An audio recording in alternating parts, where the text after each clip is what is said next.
Nikki Haley gets a surprise question about the Civil War and flubs it. So we're going to be talking about what's happened with this, the response, and what actually happened with the Civil War versus the narrative that we all learned in school, and how Nikki Haley was actually somewhat right, but still miserably wrong. So we'll go over some of that, what that does for the election, where we go from there, and what we do with this. Democrats start getting death threats and SWATs coming in response to removing Donald Trump from the ballot. So we'll be talking about the latest stories in ballot access, including one coming out of my state that was over just as soon as it started. And we'll go over that and what that means and where we go with that. The Ukraine jumped up and said, "Pay attention to me, pay attention to me, pay attention to me," firing a missile off into Belgorod, killing at least 18, and leaving Russia to say, hey, we are going to come back and fight harder and harder now because of this here. So we'll be talking about what's happening with that, where that goes, and what we do with that. And the U.S. may now be at war with the Houthis after sinking a Houthi rebel ship in the Red Sea. We'll be going over some of that, what's happening there. Plus, we've got things I like and things that I hate, and the rules of acquisition as always. So, strap yourselves in and get some food, get some friends in here. Let's get some lively chat going, talking about what's happening in the presidential race and what goes on with that. And everybody do the propaganda and sing along to the Age of Paranoia. I am Jay Edgar, and this is Contemporary.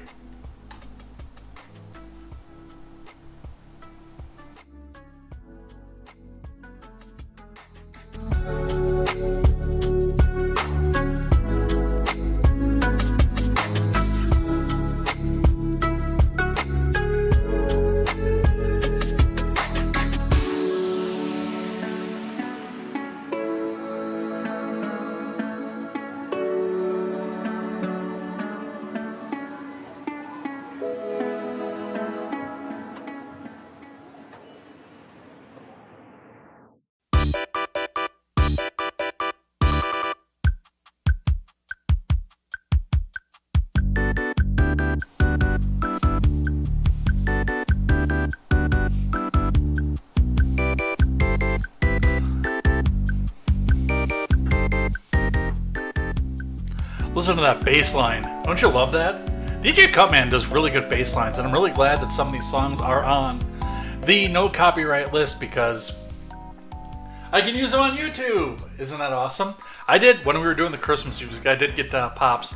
All the stuff was allowed to be used on YouTube, but it gets claimed. Like when I use the Video Game Study Lounge playlist, which I love, and you guys know that I love that, then there are no copyright hits that comes through. I mean, I still get them from playing movie clips and other things like that, but I don't get anything from the actual full background music. So we've got that. We got a lot to go over here today. Some of the stuff I can skip over because it's multiples of a lot of the stuff that we are going to talk about here, but it was for a holiday, it was actually a pretty busy week. I was a little bit surprised by that. So we're going to go over that. I am going to talk about the Jeffrey Epstein thing, even though I know it's not going to go anywhere, and you know it's not going to go anywhere, and everybody with two functioning neurons to rub together knows that it's not going to go anywhere. That's the reason that they're coming out with the Bill Clinton name off there, because nothing's going to happen.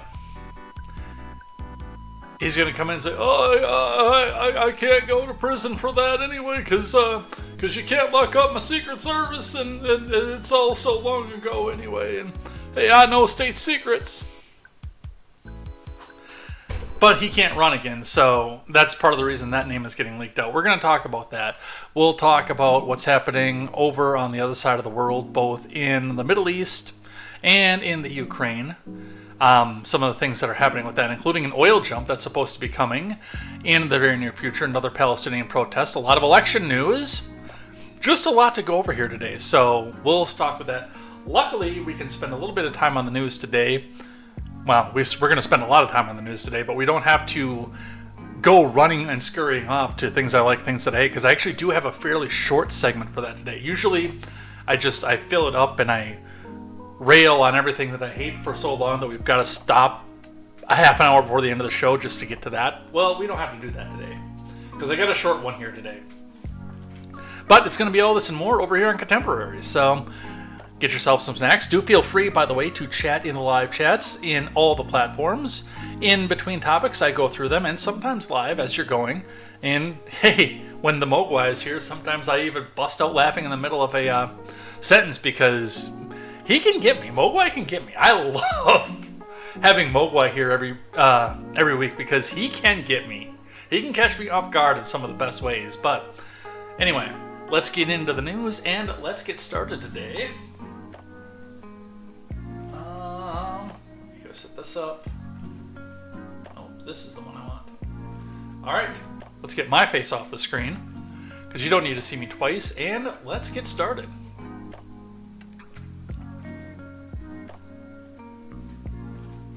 All right, we're going to start with, of course, the death of the week. Now, I will actually come out and admit, I didn't realize this until I just got started now. I do not have anything on the stack for the Japanese earthquake, so I'm going to touch on that just briefly. There was a magnitude 7.8 earthquake in Japan on New Year's Day, so way to ring in the new year for that one here. A lot of casualties with that. I am going to put a note and a pin in that to go talk about that next week, once we get some of the final numbers in. But I mean, you can see at the top of the screen we are pretty full up as well, so I do want to touch on that though and just be somewhat humanitarian to that and admit to the fact that I forgot to put it up there. And I thought about it when I sat down in the chair and I got distracted, and then I did not put it up there, so that is on me. But yes, we are, however, going to talk about Gaston Glock. An obituary from Fox News. Gaston Glock, inventor of namesake gun, dead at 94. From Bradford Betts. Gaston Glock, the man responsible for developing the namesake weapon, died on Wednesday at the age of 94. Glock developed the now famous handgun in the 80s when the Austrian military was looking for a new innovative weapon. Until then, the Glock company had made military knives and consumer goods, including curtain rods. Glock assembled a team of firearms experts and came up with the Glock 17, a lightweight semi-automatic gun, largely made of plastic. The revolutionary design, with a frame made of high-strength nylon-based polymer, and only the slide, made of metal, beat several other companies' blueprints and secured the upstart outfit of the contract. The easily assembled weapon became a global hit, with the Austrian winning a loyal following among the police and militaries across the world. Yeah, and I mean, doing this in the 80s, we can all remember, and some of us are old enough to have been there for it, but I mean, even I can remember at some point when the forces were starting to switch over at the end of the 80s into the early 90s. But I remember, like, the town cop in the tiny town that I used to live in carrying a revolver. I remember the city cops in the city I went to high school and having revolvers. I remember going to Kenosha when I was a little kid and occasionally seeing an officer still with a revolver. I'm right on the line between always semi-automatic and always revolver for my memory. But even still, I mean, we go back and we look at the Dukes of Hazzard. We can go back and watch that on reruns everywhere. What are they all carrying? Usually a Colt 45 long. Smokey and the Bandit, what are they carrying? Colt 45 long.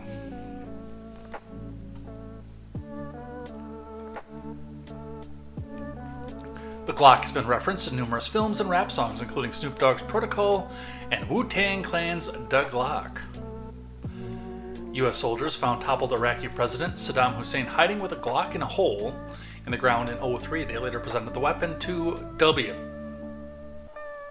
who probably sleeps with it under his pillow.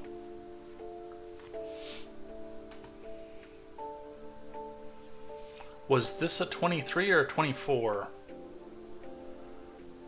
I don't know what you're referencing on that one.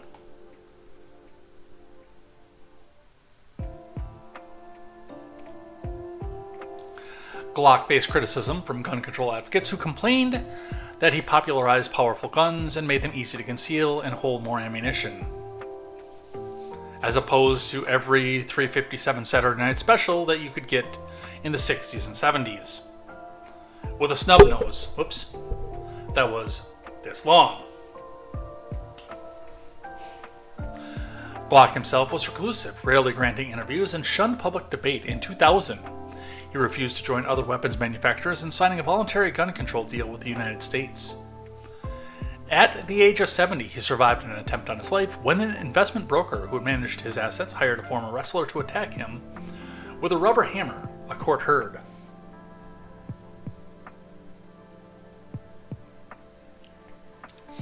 Glock had grown suspicious about how the broker was managing his affairs and had flown to Luxembourg to confront him, the lawyer said.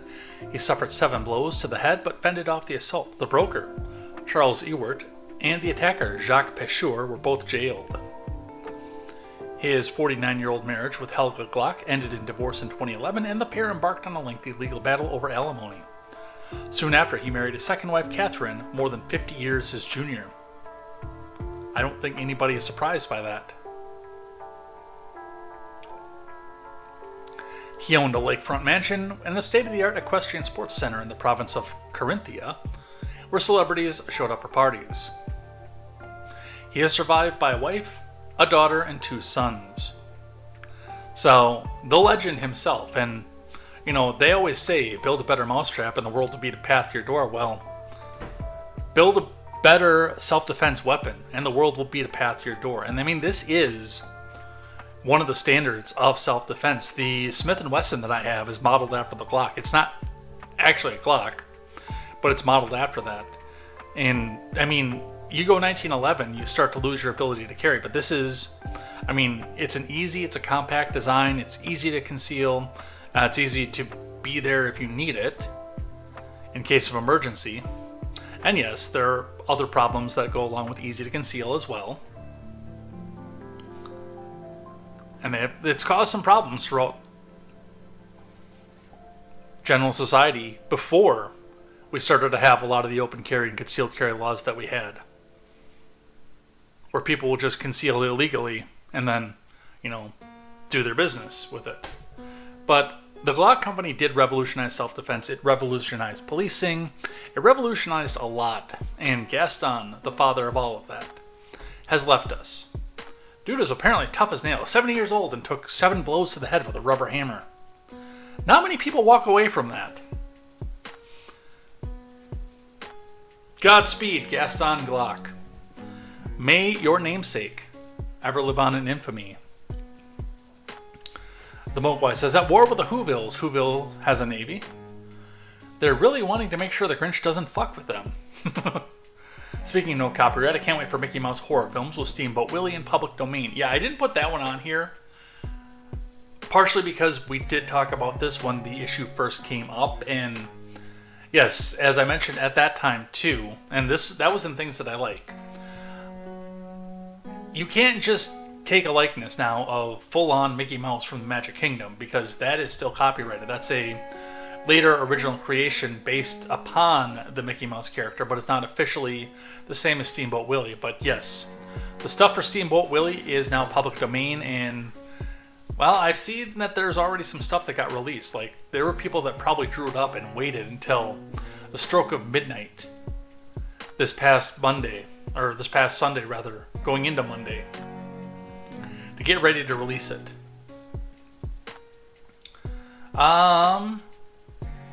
Was this Death of 23 or 24? I believe this was 23. So this was still last year. December 27th, 2023 was the day that this was released. Excuse me. Had some extra energy drink today. I don't know what's going on with me. I don't know if it's just the holiday and everything that went along with that or what the story was, but the past 2 Mondays in a row, I go to bed at the normal time. I go to bed at 10 o'clock like I always do, so I can get up at 5 and go for work. But these past couple Monday nights, I've still been laying awake at 2, 3 o'clock in the morning, and I don't know why. Trust me, I'm exhausted right now, and well, the company that has the name on the can that's sitting over here next to me, I'm not going to show back off and say their name, even though you're going to see the can eventually at some point here midstream, but they're not paying me, so I'm not going to mention the name. But this nice orange can with the funny looking M next to me is what's keeping me going for the rest of the stream. Those crazy Japanese, they're building bigger and bigger fireworks. Wonder what North Korea will do to stop it. No one dared to ask his business. No one dared to make a slip, for the stranger there among them had the big iron on his hip. Yeah, that stranger among them were the police for a while. Bong believes that I like men, and I don't know why, but apparently he does. Alright, let's talk about the Civil War. And we're going to start with a clip that was put forward by the Biden-Harris HQ. Asked what caused the Civil War, Nikki Haley refuses to mention slavery. What do you want me to say about slavery? Next question. Let's listen. Please, what was the cause of the United States Civil War? Now, first thing, with this being number one put out by the Biden-Harris HQ, that is a propaganda page. But with this is not a verified propaganda page, obviously, but this is a propaganda page. But also the fact that this specific question came up in the middle of a town hall.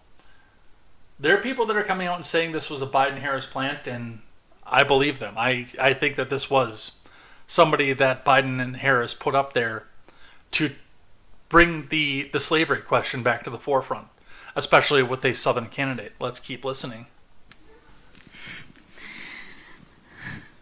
Well, don't come with an easy question or anything. I mean, I think the cause of the Civil War was basically how government was going to run, the freedoms and what people could and couldn't do. What do you think the cause of the Civil War was?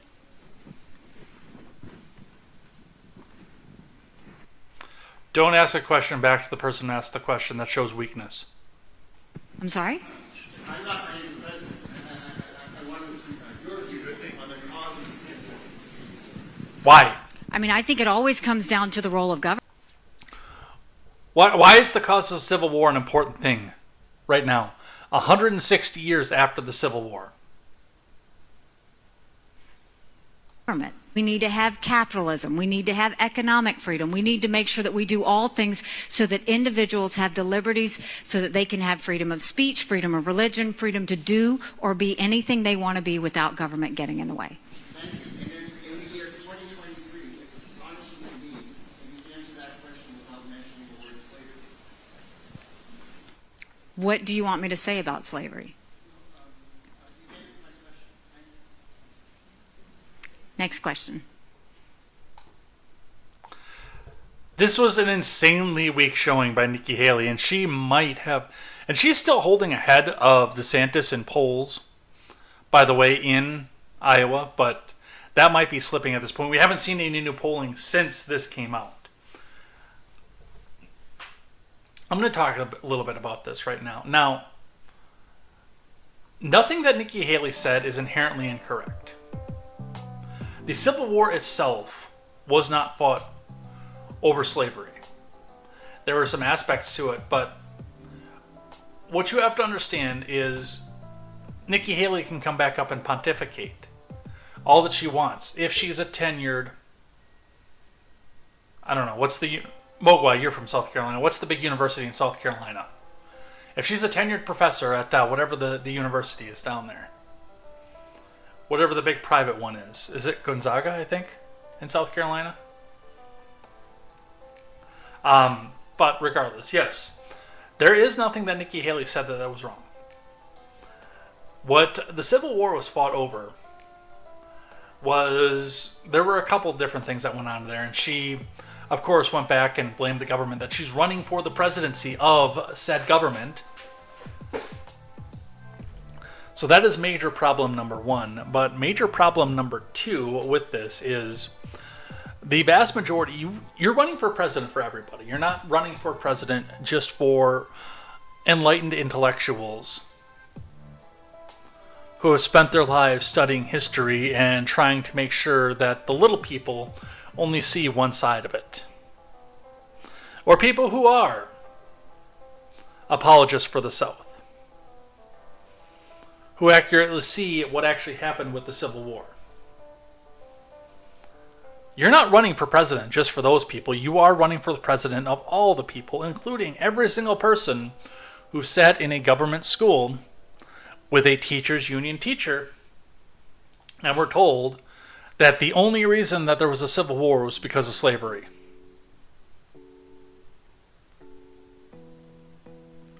Who have images and descriptions of Abraham Lincoln in a cape, swinging down, rappelling on the ropes, and picking up the slaves one at a time and whisking them away to the north, none of which actually happened.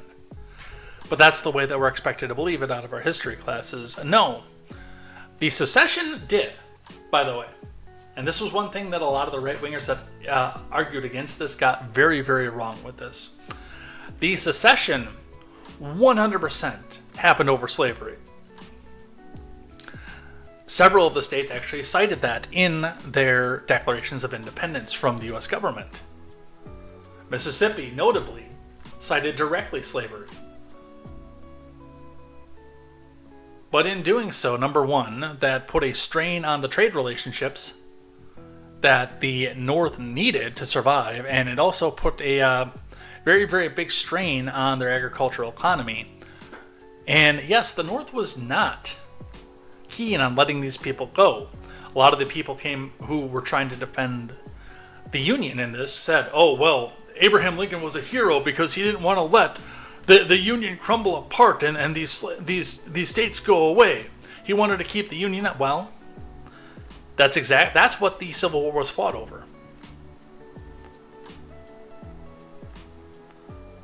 Tariffs, trade, blockades, and the U.S. government going in and taking people out, going in and trying to free the slaves and take people out of a sovereign country that was no longer a part of their country. The Confederacy at that point was technically a sovereign country. And when the people in the South attempted to defend their way of life from the invading Northern aggression, then civil war starts. That's part of the reason of what we're seeing over in the Middle East right now as well, with the Houthis and our U.S. Navy. But again, you have to understand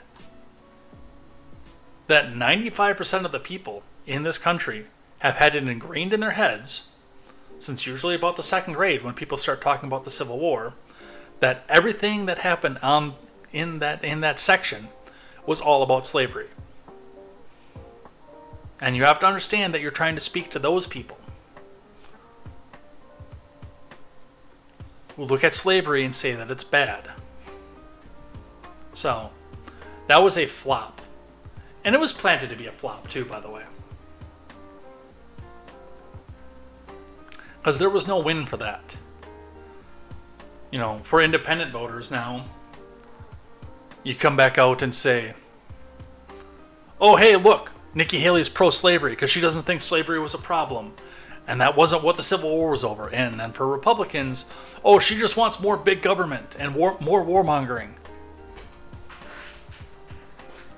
Clemson, that's a good one. Yeah, so, I mean, the joke is well over at this point. But yeah, Nikki Haley is not a tenured professor at Clemson, a tenured history professor at Clemson. She's running for president for the common people. The war was for states' rights. Slavery was evil, but it was on its way out. Though, in my opinion, the cotton gin killed the slave trade. It's a very good point as well. But again, when you're talking to the common folk, they all believe what they were told in the government school. All right, let's talk a bit about this. We've got one from Reuters. Nikki Haley asked about the cause of the Civil War, declines to mention slavery. From Graham Slattery. And I've got the hiccups. Wonderful. Republican presidential contender Nikki Haley declined on Wednesday to say that slavery was one of the main causes of the U.S. Civil War, an omission she corrected on Thursday, but not before drawing rebukes from Democrats and some of her opponents. Haley, who is vying to be her party's nominee in 2024, was asked by an audience member at a town hall in northern New Hampshire what she believed to be the cause of the Civil War. According to an exchange captured by CNN and several other media outlets. Mr. Zed has joined us over on the Instagram side. Welcome, Mr. Zed. In response, Haley first paused and said, "Well, don't come at me with an easy question." She then added, "I mean, I think the cause of the Civil War was basically how government was going to run and what you could and couldn't do, what freedoms and what people could and couldn't do." After some back and forth, the man who asked the question responded, "In the year 2023, it's astonishing to me that you answer that question without mentioning the word slavery." There's a broad consensus among scholars that slavery was the main cause of the war. That's mostly from government intervention, which occurred between 1861 and 1865. The southern states, which seceded, opposed attempts by northern states to limit the institution of slavery, particularly in western territories. On Thursday morning, Haley sought to walk back her comments on the Pulse of New Hampshire radio show. We'll talk about that in just a bit. So there are a couple reasons, by the way, that this is coming up as well. Number one, of course, our friends on the left want to be able to scream racism and say that Republicans just want to own people that don't look like them. That's been a central talking point of their entire campaign since Lyndon B. Johnson was the president.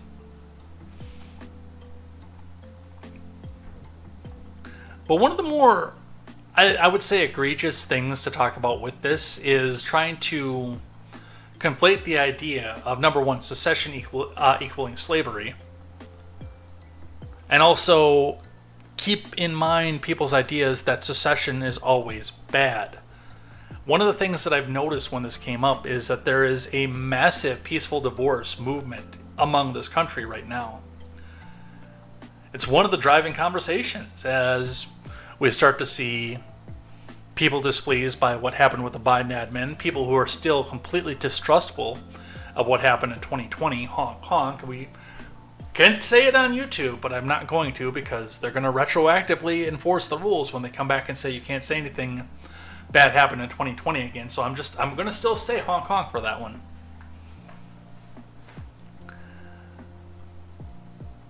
And with the peaceful divorce, with the secession, especially with the liberty movements that are going on with this, the people who want to separate themselves from the U.S. government, the propaganda needs to be in the minds of the people that anybody who does this is wrong, wants to enslave people. They want to secede so they can be slavers again. So, yeah, Mr. Zed says, yes, sir, a peaceful divorce may indeed need to happen. Well, right, but they're trying to plant the seeds, and, oh, well, that a peaceful divorce is just evil. Mogwai says, if you think she's racist, remember, she pushed to get the Confederate flag off the State House grounds. Yes, it was kind of forced by Dylan Roof, what he did at the AME church, though. That's correct. Yes, that's absolutely correct. The reaction from Fox News, Nikki Haley addresses Civil War comment following mounting backlash. I should have slid slavery right away. Yeah, you should have. That's actually probably one of the more brilliant things that Nikki Haley's ever said. And I don't give her a lot of credit for a lot of things. From Madeline Coggins. Nikki Haley is addressing the controversial and highly criticized response to a voter's question about the cause of the Civil War during a campaign event. A voter, and I say that loosely because I'm pretty sure, again, that this was somebody from the Biden camp looking to stir division, asked the candidate what was the cause of the war. We saw that. The first thing I should have said was slavery, Haley said on Cavuto Live on Saturday. I completely agree with that. When you grow up in the South, slavery is a given. Like, when you think the Civil War, you know it was about slavery. That's never been in question. During the New Hampshire town hall on Wednesday, the former South Carolina governor did not initially say slavery as the cause of the Civil War when questioned by a voter.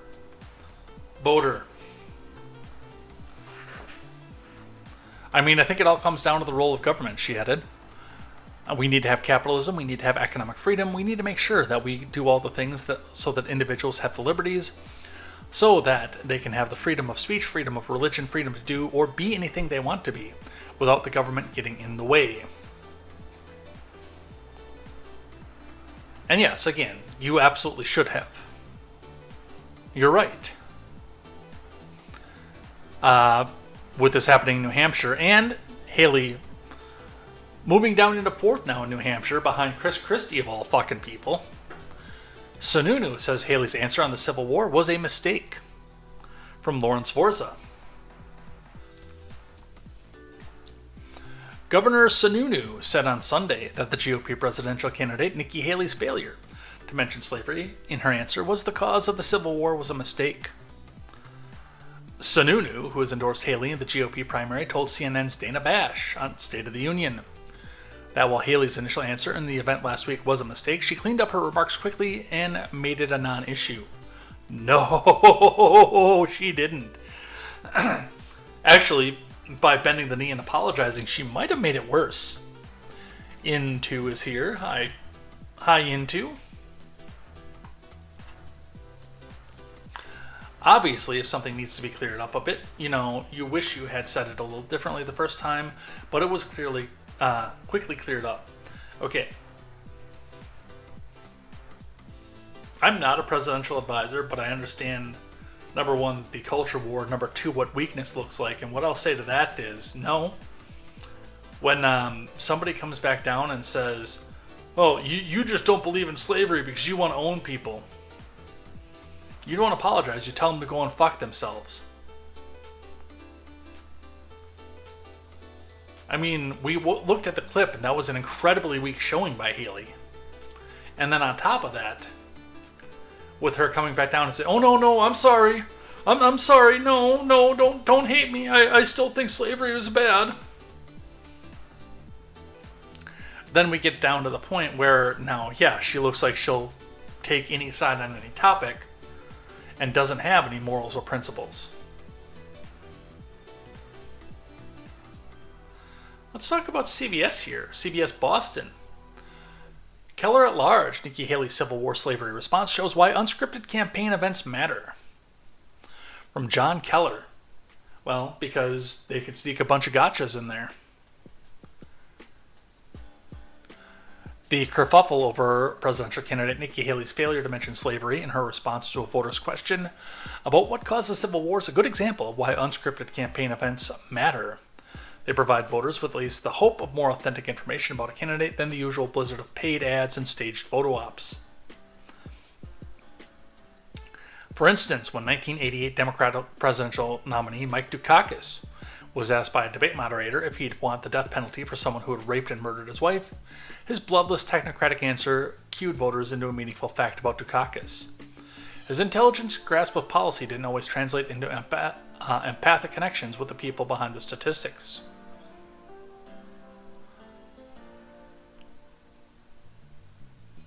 What was his answer?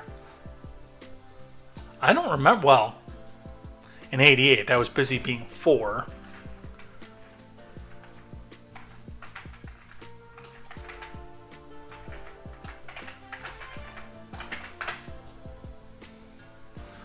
All right, Time Magazine, Dukakis' deadly response, top 10 memorable debate.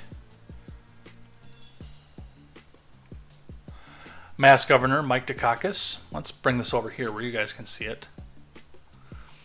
Didn't exactly charm his way into the voters' hearts during the 88 debates with his response about whether he would support the death penalty should his wife, Kitty, be raped and murdered. A longtime opponent of the death penalty, Dukakis responded to the startling question from CNN's Bernard Shaw. Let's listen. The first question goes to Governor Dukakis. You have 2 minutes to respond. Governor, if Kitty Dukakis were raped and murdered, would you favor an irrevocable death penalty for the killer? No, I don't, Bernard, and I think you know that I've opposed the death penalty during all of my life. I don't see any evidence that it's a deterrent, and I think there are better and more effective ways to deal with violent crime. We've done so in my own state, and it's one of the reasons why we have had the biggest drop in crime of any industrial state in America, why we have the lowest murder rate of any industrial state in America.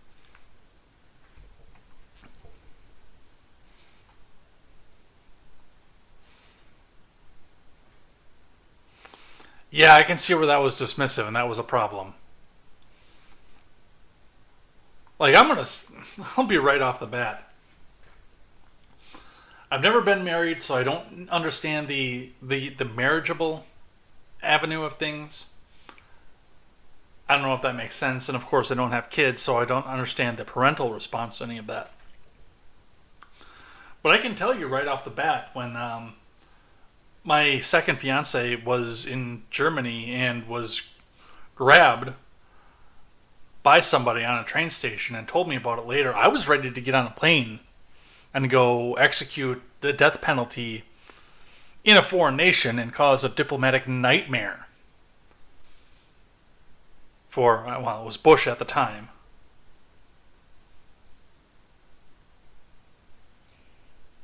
I was ready. I didn't care what it cost to get on that plane and go over there and find whoever it was that did it.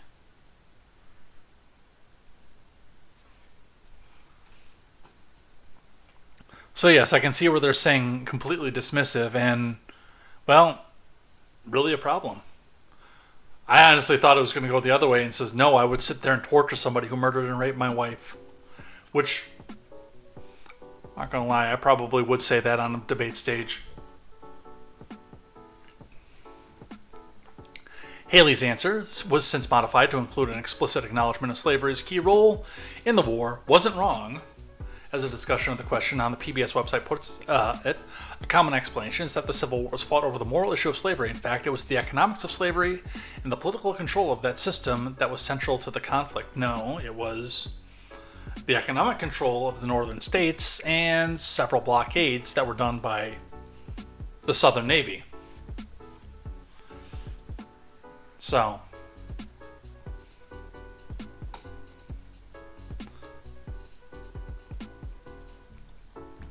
that is what we have on the Civil War.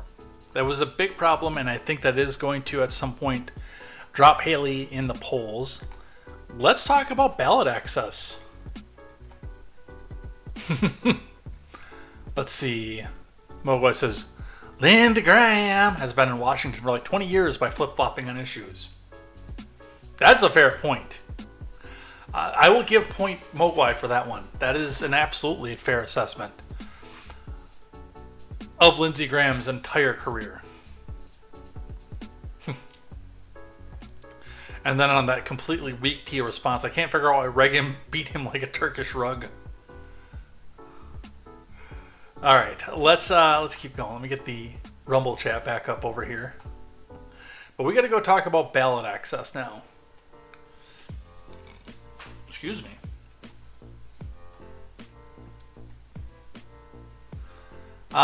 Maine's top election official removes Trump from 2024 primary ballot. This is from Marshall Cohen. Maine's top election official has removed former President Trump from the state's 2024 primary ballot in a shock decision based on the 14th Amendment's insurrection ban. Maine Secretary of State Shenna Bellows paused her decision pending a potential appeal of the court, which Trump's team said they intend to file. The decision makes Maine the second state to disqualify Trump from office after the Colorado Supreme Court handed down its own stunning ruling that removed him from the ballot earlier this month. The development was a significant victory for Trump's critics who, citing the January 6, 2021 Selfie Fest, said that they're trying to enforce a constitutional provision that was designed to protect the country from anti-democratic insurrectionists. Well, that's not actually what they're doing. Let's go through a little bit more of this, and I'll explain what they're doing, which I've talked to death in the past 3 weeks since this happened the first time. Bellows, a Democrat, issued a decision Thursday after presiding over an administrative hearing earlier this month about Trump's eligibility for office. A bipartisan group of former state lawmakers filed a challenge against Trump. I do not reach this conclusion lightly, Bellows wrote. Lightly. Democracy, our hegemony, is sacred. I am mindful that no Secretary of State has ever deprived a presidential candidate of ballot access based on Section 3 of the 14th Amendment. That's because nobody's ever been convicted of insurrection, having been a former president. Still to this day, by the way.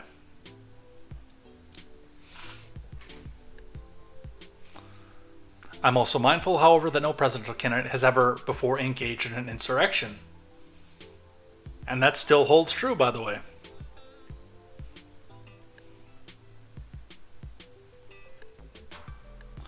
Ratified after the Civil War, the 14th Amendment says Americans who engage in an insurrection can't hold future office, but the provision is vague and doesn't say how the ban should be enforced. It's very easy to see how the ban should be enforced. You bring a candidate forward with an indictment for insurrection. You form up a jury of his peers, not a bench trial, by the way. They're trying to use the Colorado, well, it's not the district judge, her decision that he engaged in an insurrection, but the amendment doesn't say anything about that. They're trying to use that as their standard of conviction, in spite of the fact that there was no defense. There was no trial by jury. There was nothing. Nobody's been convicted of insurrection. But yes, that's how you enforce that. And once you have convicted for insurrection in front of a jury of the person's peers, you haul that person off to prison or house arrest because of the Secret Service, put the ankle monitor on that person and say, well, you can't appear on the ballot anymore. You've been convicted of insurrection. It's actually very clear how the ban should be enforced. It's just none of the leftoids want to go back and read the first section of the amendment because it blows a hole in their legal theory.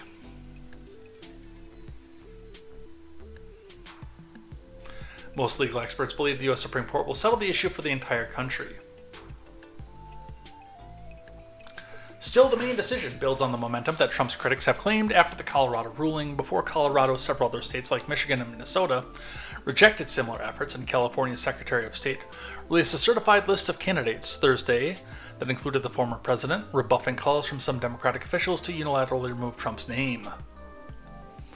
In a statement Thursday, Trump's campaign spokesman, Steve Chweng, accused Bellows of being a virulent leftist who has now decided to interfere in the presidential election, which that's not 100% true either. The entire point of this,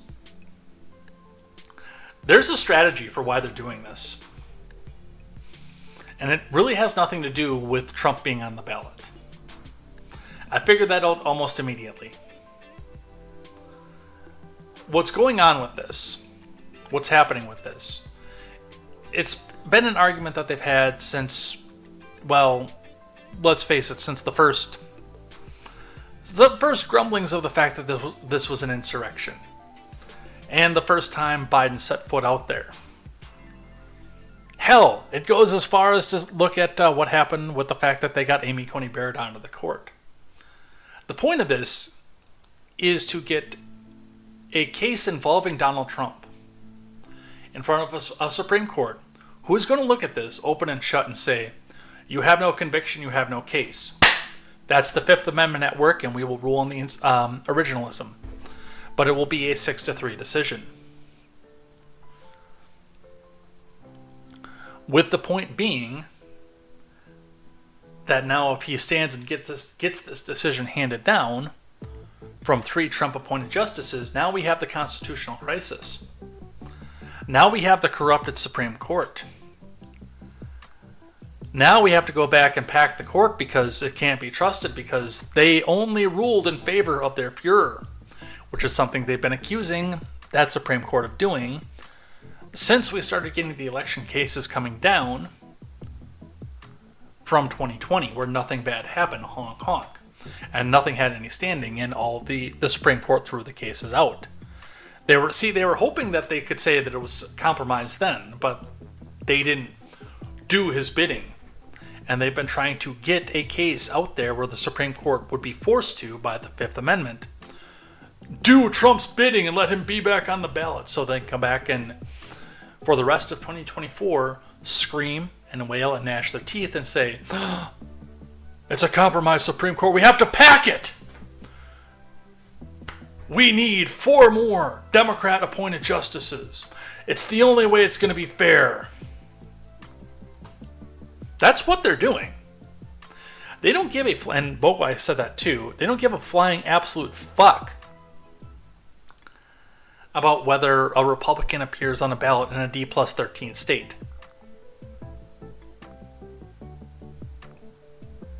They don't give a goddamn about that. It's about getting this in front of the Supreme Court. And it has been for the first time since they started talking about this. It's all about getting it in front of the Supreme Court. Now again, I don't give praise out to these two people lightly, but Nikki Haley, who we just talked about, and Gavin Newsom both had the complete right answer. Hey, we don't need legal fare to beat this guy. They're wrong, and the economy that we're living under shows it, but they at least had the correct answer to this. We don't need legal fare to beat this guy. We can beat him fair and square. Get him on the ballot, and we will shove his shit so far in that nobody named Trump will ever dare run for the presidency again, whether they're related to him or not. We will embarrass him so much. It'll be a 50-state landslide. We'll do better than Reagan did in 1984. Haley had that response through the primary, and Newsom has that response for the general. Those are the right answers.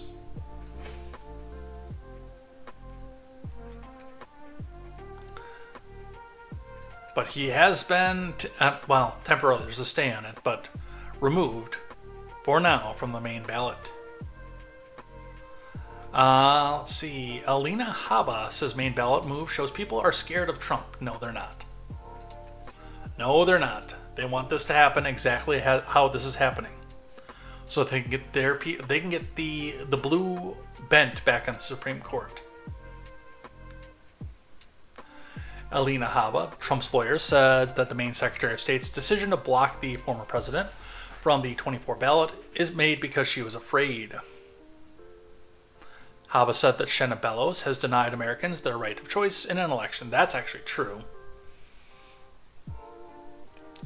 The attorney told Fox Business Show the bottom line, you're going to take him off the ballot because you're so afraid that the mess that you made in the regime, in the Washington corruption, is going to get cleaned up in 24 if he gets back.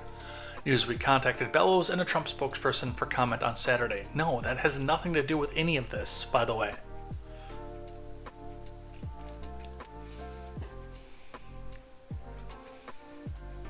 Legal experts are divided on the issue because Section 3 does not refer to the presidency. No, well, that's why they're divided on this. But again, this is a completely open and shut case because Section 1 of the 14th Amendment exists and the 5th Amendment exists.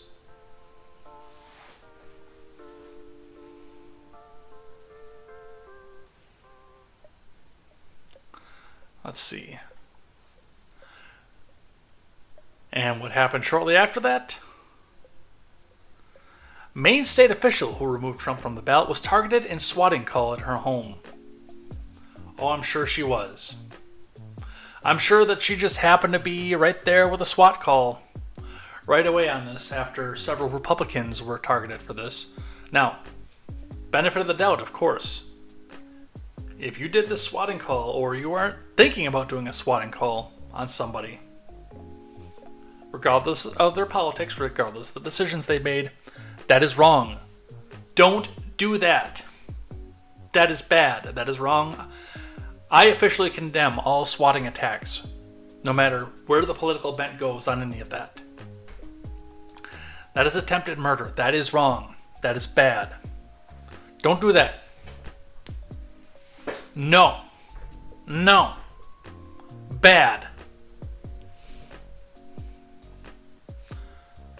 Mark Thiessen reporting for the Associated Press. A fake emergency call to police resulted in officers responding Friday night to the home of Maine Secretary of State Shenna Bellows, just a day after she removed former President Trump from the state's presidential ballot under the Constitution's insurrection clause. She becomes the latest elected politician to become a target of swatting, which involves making a phone call to emergency services with the intent that a large first responder presence, including SWAT teams, will show up at the residence. Bellows was not home when the swatting call was made. Responding officers found nothing suspicious. Suspects in swatting cases are being arrested and charged as state contemplates stronger penalties. Well, they should, but again, A man in New York called the Georgia suicide hotline claiming he had shot his girlfriend at Green's home and was going to kill himself. Police said investigators were working to identify the caller and build a criminal case. And again, I actually honestly believe that this was some leftoid that did this because he wanted to make all the right-wingers look unhinged. And swatting is typically not a right-wing activity. But benefit of the doubt, of course, if you did this, or you're thinking about doing this, or anything else, no. No. Bad. No. I don't care how bad that person screwed you over, what that person did or anything. No. Bad. I'll have a newspaper over here. We'll roll up the Diablo strategy guide instead. No. No. Bad. Bad. No. Don't do that.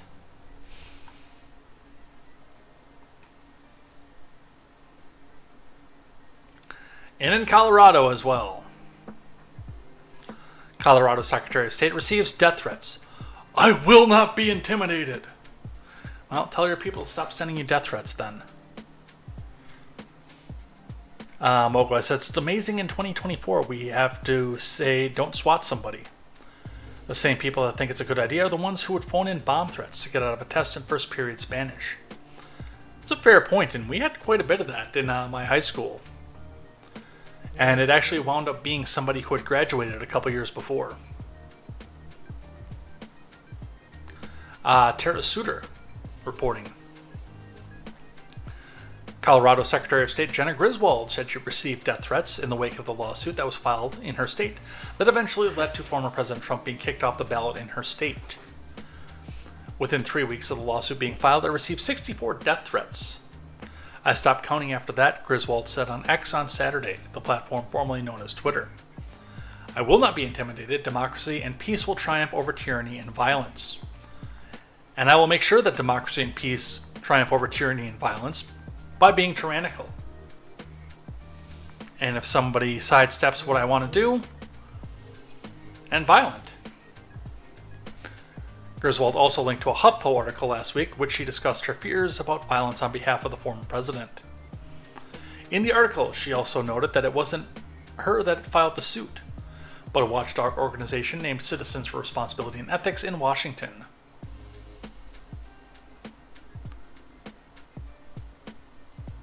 Again, I'm pretty sure that this was leftoids who are trying to paint Trump supporters in a certain way. But in the event that it wasn't, and in the event that it is somebody who is looking at this program right now, no. Bad. Don't do that.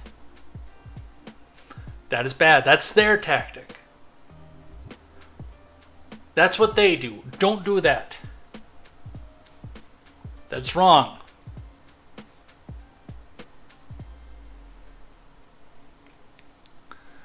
All right. I'm going to briefly touch on these here. A little bit of opposite articles for this. Allowing Trump on the ballot is devaluating the Constitution, says Watergate prosecutor. Yeah, you're somebody I trust about any of this. Amid efforts from some states to remove Trump from their ballot, former Watergate prosecutor Jill Wine Banks said on Saturday that allowing the former president to remain on them is devaluing the Constitution. Yeah, better we just ignore the fifth and the first section of the 14th Amendment and just start depriving people of life, liberty, and property over an allegation. Better we start doing that or continue doing that than actually go through the due process of law.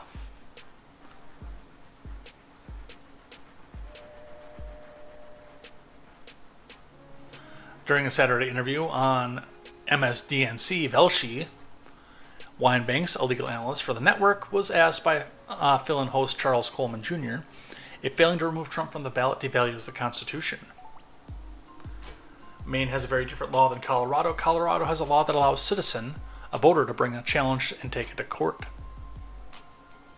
The court then had a hearing and had a trial. No, they did not. in which they had evidence on whether or not there was an insurrection and whether or not the former president had engaged in that insurrection.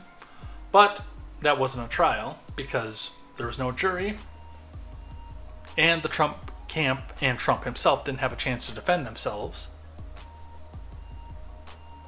And it concluded that he had. And under the clear language of the 14th Amendment, if we don't enforce the amendment, we're devaluing the entire Constitution and raising a serious risk.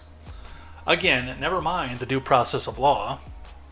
We don't need shit like that around here.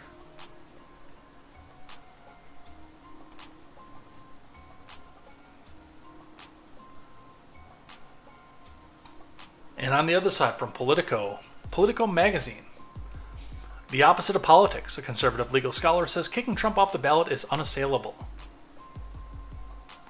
Well, no, we have to defend democracy by not allowing people to vote for who they want to vote for.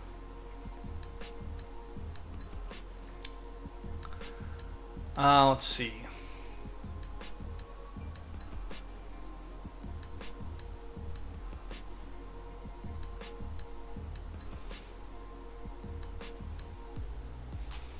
I don't want to go completely into this one here, but I want to talk a bit about the lawfare to this.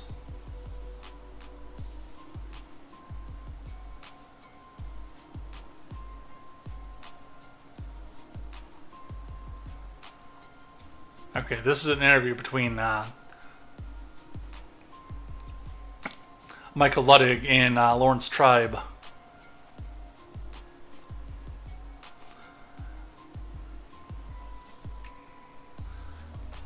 But I will say that, I mean, the headline is correct off this. It is the opposite of politics.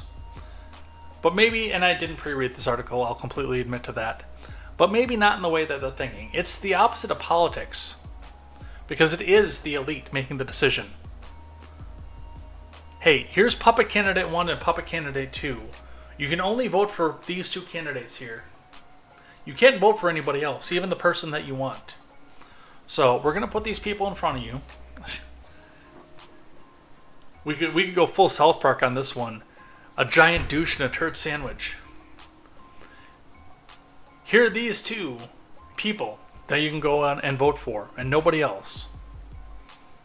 That's not politics.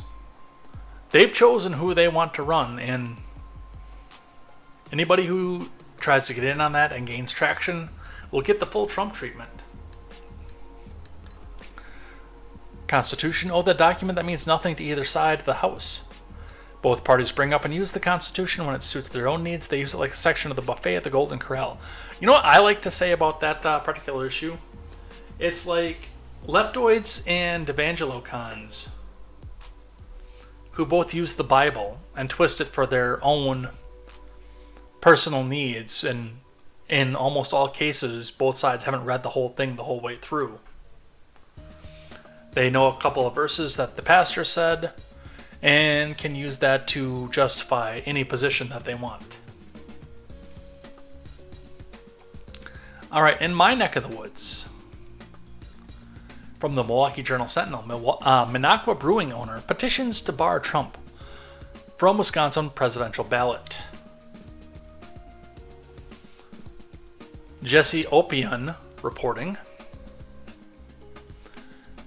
The WEC on Thursday swiftly threw out a petition to bar former President Trump from the state's 2024 ballot because it was filed in the wrong state officials. Kirk Bangstead, a Democratic activist and firebrand, I use that term loosely for him because, well, he makes a lot of noise, but he doesn't do a lot. Owner of the Minocqua Brewing Company filed a petition Thursday with the state's election agency. Bangstead alleges that Trump violated a provision of the... It's the same argument that Maine and Colorado made. But I'll remind you, that dude is... Let's get a good picture of all the stupid ones that he has up here. Open image and new tab.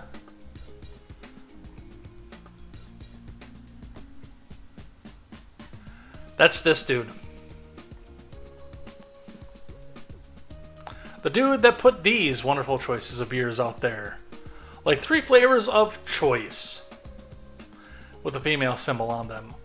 Extinct Elephant. This guy definitely seems like he wants two-party rule. Or at least some debate anywhere in there.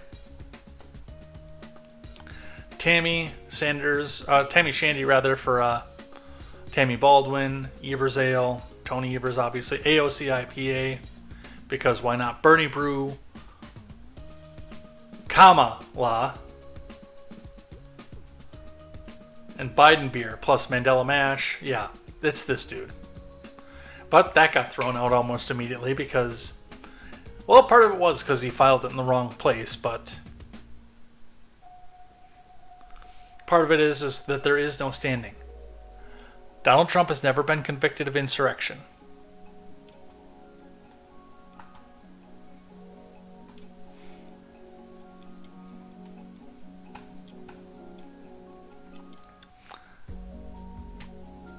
Alright, some of the response to this, and again, with this going on what I've suspected from the beginning, the idea is not about getting Trump off the ballot. Themselves, if they take this.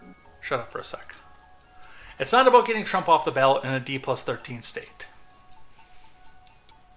It is about getting this in front of the Supreme Court, and Raskin confirms that. Maryland Rep. Jamie Raskin on Clarence Thomas. Should any of the justices recuse themselves if they take this up? Well, finally, the Supreme Court has developed what they're describing as a code of ethics. It's not binding in the sense that they're not going to anyone else. They could have gone to, for example, circuit court justices. You could have had state Supreme Court justices on a panel. But so they're deciding for themselves, again, whether they're in violation of their code of ethics. But I think anybody looking at this in any kind of dispassionate, reasonable way would say, if your wife was involved in the big lie and claiming that Donald Trump had actually won the presidential election, had been agitating for that and participating in the events leading up to January 6th, that you shouldn't be participating. So he should recuse himself. He should. Oh, he absolutely should recuse himself. The question is, what do we do if he doesn't recuse himself? And that's the entire thing that they're going with. Just like I said all the way at the beginning when we started talking about the Maine ballot access, this doesn't matter.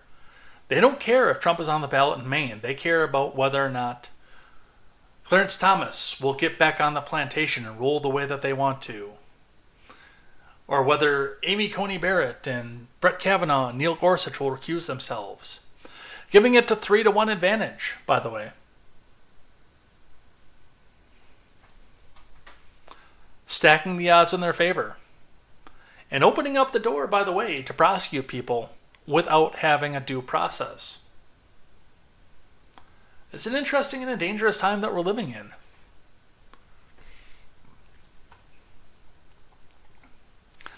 Fox News, Justice Thomas should absolutely recuse himself from Trump ballot access decision. Dem lawmaker, which is Raskin. Clarence Thomas absolutely should recuse himself from deciding on whether Trump should be on the primary ballots. Raskin argued on Sunday. Legal experts have noted Trump had never been tried or convicted on charges of insurrection and suggests the Supreme Court may intervene. However, Raskin claimed that Thomas is not qualified to decide that case because of his wife's alleged involvement in questioning the 2020 election, which, by the way, she has also never been convicted of.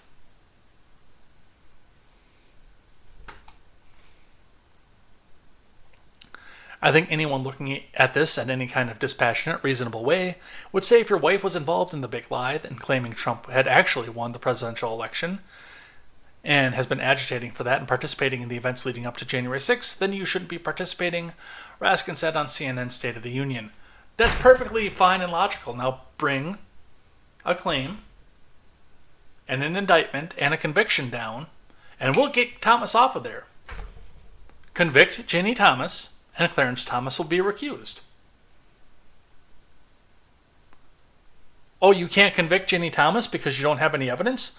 Then sit your ass down and shut the fuck up.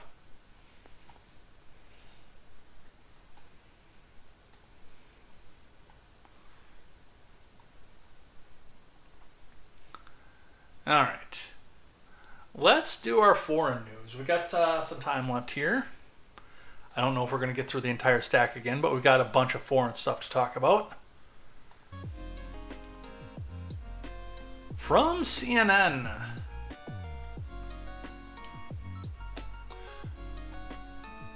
By the way, we might have a Mazel Tov in order here. The Mogwai says, I just quit drinking after seeing those cans. Congratulations, I'm on the wagon, thanks to cringe.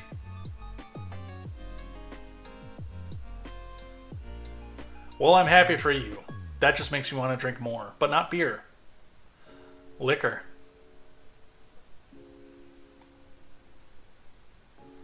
Alright, what else do we have here? Xi Jinping rings in 2024 with rare admission that China's economy is in trouble. We had a couple different sides of this because he also called for reunification of China. China. They're going to try and reunify because they think that Sleepy Joe's weak.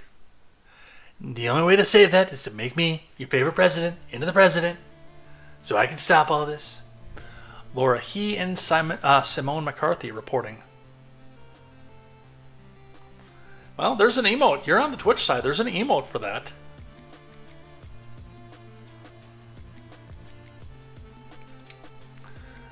China's businesses are struggling and job seekers have trouble finding work. Jinping acknowledged during this Sunday's New Year's Eve speech. This is the first time Xi has mentioned an economic challenge in this annual New Year's message. Since he started giving them in 2013, it comes at a critical juncture for the world's second largest economy, which is grappling with structural slowdown marked by weak demand, rising unemployment, and battered business confidence. And the fact that you have a lot of takers on your economy still.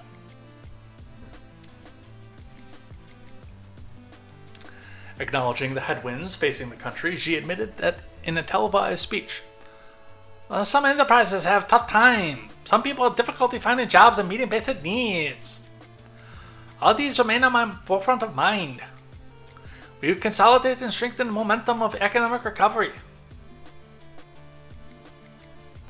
Hours before Xi spoke, the National Bureau of Statistics published its monthly Purchasing Managers Index, which shows that factory activity declined in December, the lowest level in 6 months.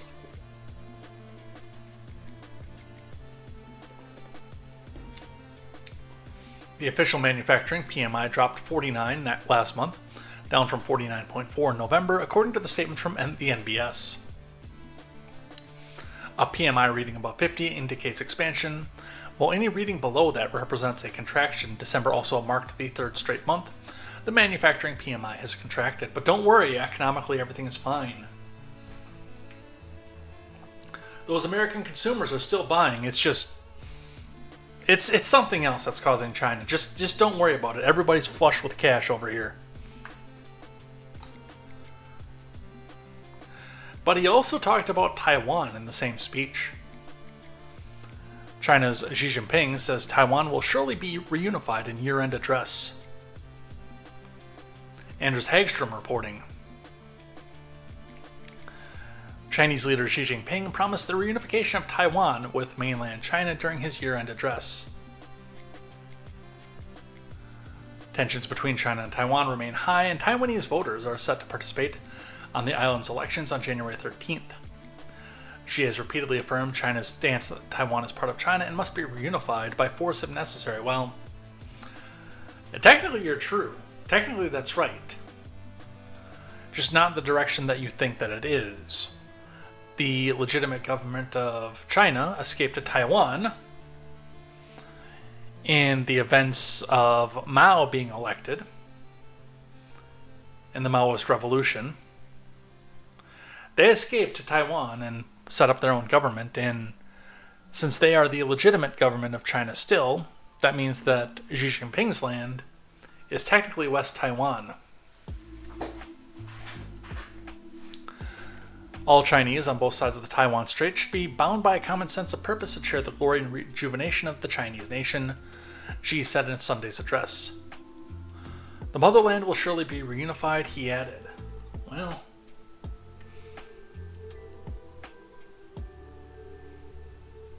we certainly have a lot of wars boiling and ready to pop off.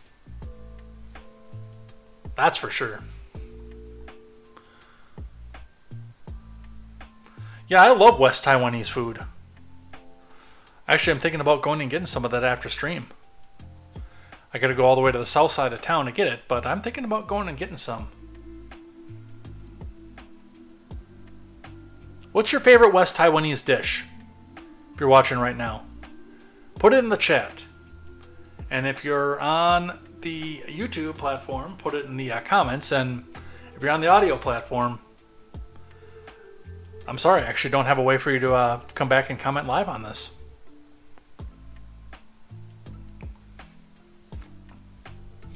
What's your favorite West Taiwanese dish? Mine is shrimp chow mai fun. DM Ryan is here too.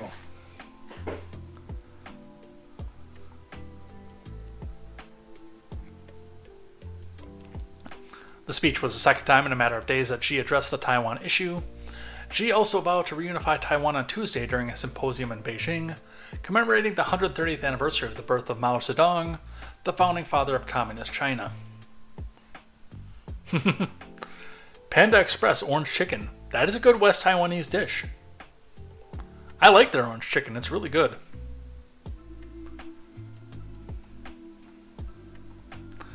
Alright, in other foreign news, the New York Times, a former newspaper. Ukrainian missile attack on Russian city kills at least 22, officials say. From Constant Mehwet and Ivan Neshipurenko.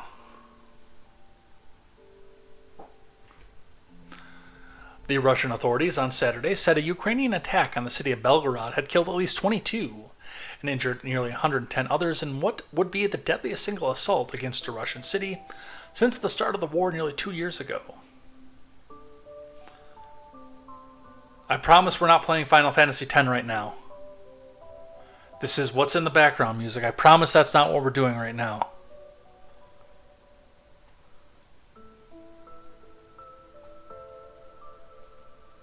Yep, choose Anarchin.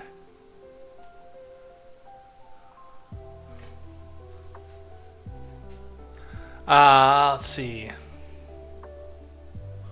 Russia's defense ministry said in a statement that Ukraine had hit Belgorod, a regional center of around 330,000 residents, about 25 miles north of the Ukrainian border.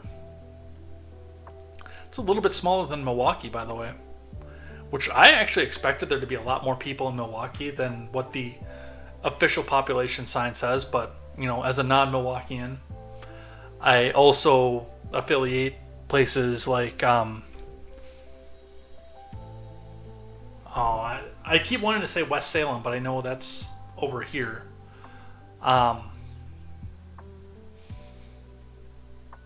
Wauwatosa is the other one. What's the West? That's in Milwaukee. Why am I drawing a blank for this? And I used to go there all the time. When I lived in Kenosha, I was dating a teacher who taught at a choice school that was on the line of Wauwatosa and the West one. No, not Waukesha. One of the suburbs that's still in Milwaukee County has West in the name of it, and I can't think of what it is. Waukesha is in a separate county.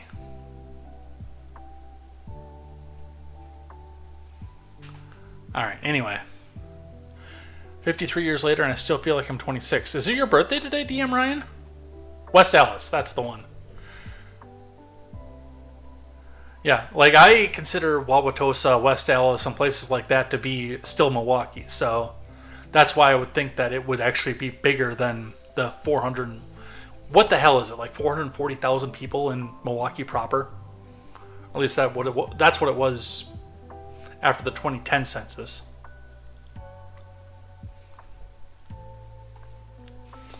With 2 missiles and several rockets adding, the strike was indiscriminate. The ministry said that most of the rockets had been shot down, but that some debris had fallen over the city. The Ukrainian government has not officially commented on the Belgorod attack, and the Russian claims would not be independently verified. Oh, happy birthday, Ryan.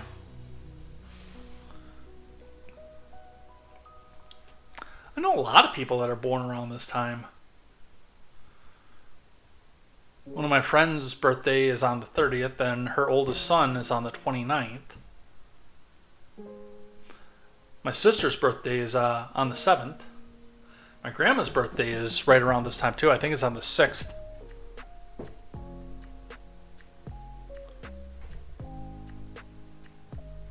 Yeah, I said the last time, I can probably relax that now, but there's a reason that it's there. Even though those people haven't shown up for quite a while. Biden wishes you a happy St. Patrick's Day. Alright, the attack does seem to be Ukraine's response to a massive and deadly Russian air assault against its territory a day earlier, and another sign of Kiev's determination to bring the war to Moscow's doorstep. In his overnight address on Friday, President Zelensky of Ukraine said the country would continue to work towards pushing the war back to where it came from, home to Russia.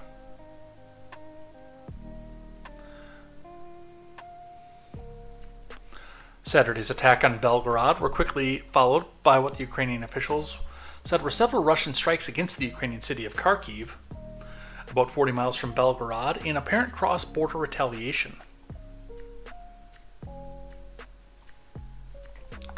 The back-to-back assaults underscored how both Moscow and Kiev remain willing to escalate a war that will most likely mark its 2-year anniversary in February, despite Ukraine's problems with securing Western funding and an increased sense of war fatigue in Russia and enormous casualties on both sides. There will always be answer for all crimes. Andrei Yermak, the head of Ukrainian President's office, wrote on social media on Saturday, while Russia's defense ministry said the attack against Belgorod will not go unpunished. While the details of Saturday's attack on Russia were not immediately clear, the death toll alone made it noteworthy many Russians have held onto a sense of relative normalcy. Despite the war, but violence in Belgorod, which explosions have rocked repeatedly over the last 2 years, shattered that stability. Well, let's go have a look. Let's get the map up.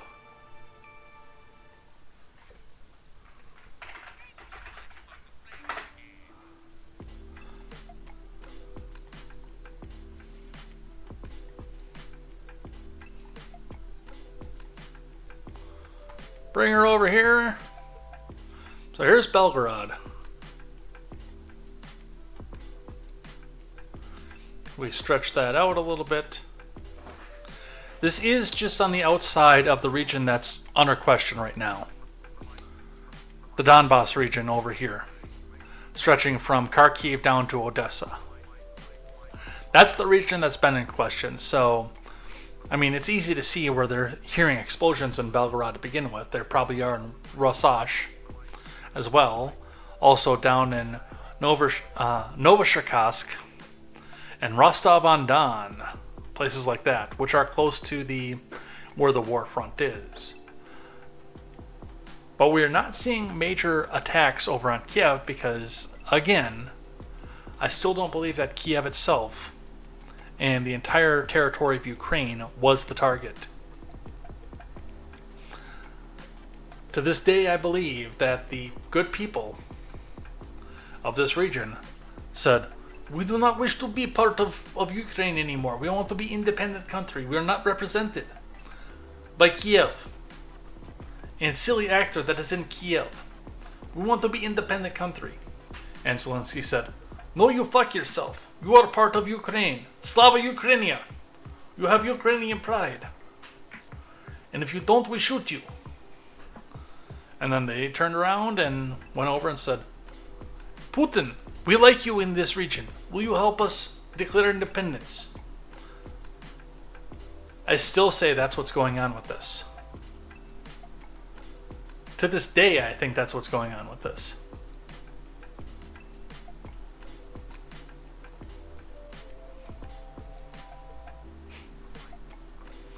Ukraine moves, missile Israel. It's your move to jump back in front of the into the front page. Yeah, that's mostly what this was too. And of course, there's no confirmation this was Ukraine. It was Ukraine. If any evidence pops out that says it wasn't Ukraine, I will eat my hat.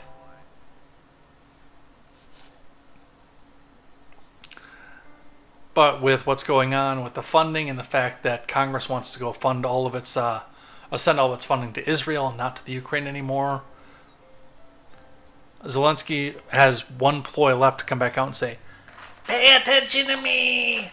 Pay attention to me!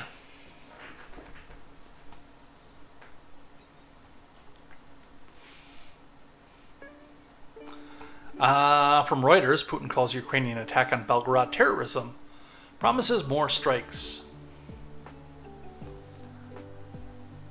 Vladimir Putin said on Monday a series of Ukrainian missile strikes on the Russian border city of Belgorod that killed 20 people and wounded 111 was a terrorist act that would not go unpunished, and promised more strikes on Ukrainian targets. Speaking in a meeting with servicemen at a military hospital in Moscow, Putin said that the strikes, which came amid intensified Russian air assaults against Ukrainian cities of Kiev and Kharkiv, will not go unpunished. So I guess they are throwing rockets at Kiev. I'll move that one back. Putin said that Russia would continue to strike sensitive military targets in Ukraine. Russia denies Western and Ukrainian accusations that it targets civilian infrastructure. Well, they can deny it all at once. It's a war. We all know that they do. There are rules of engagement, but nobody enforces them. In a wide-ranging conversation with the servicemen, Putin said that the course of the war in Ukraine was changing in Russia's favor, and Moscow hoped to end the war, but only on its own terms.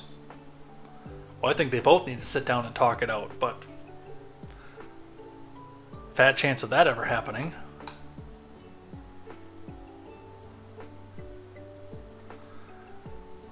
The Czechs are making their voices heard. Prague refuses to attend UN Security Council meeting called by Moscow over alleged Ukrainian attack on Belgorod. Now, they'll attend everything else that Russia attends in the UN, and have for almost 2 years, because this is almost 2 years old, but this is the one where Prague has to make the statement. Stretch that out a little bit is not something I've ever heard before. F in the chat for the Mogwai. Prague has refused to attend a UN Security Council meeting called by Moscow over an alleged Ukrainian attack on Belgorod on December 30th. Amid the Russian Defense Ministry claims that the Czech-made Vampire RM-70 multiple rocket launchers were involved.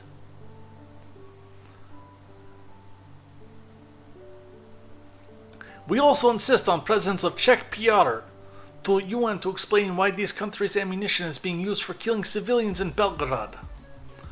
Russia's first deputy permanent representative to the UN, Dmitry Polyansky, wrote on Twitter on December 30th. Czech Foreign Minister Jan Lipavsky, however, said the country would not attend the meeting and called Russia's statement propaganda.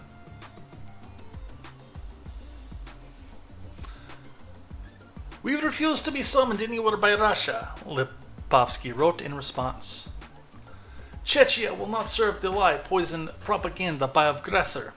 When Russia wants to discuss withdrawal of occupying troops at Security Council, we will have happy time to come.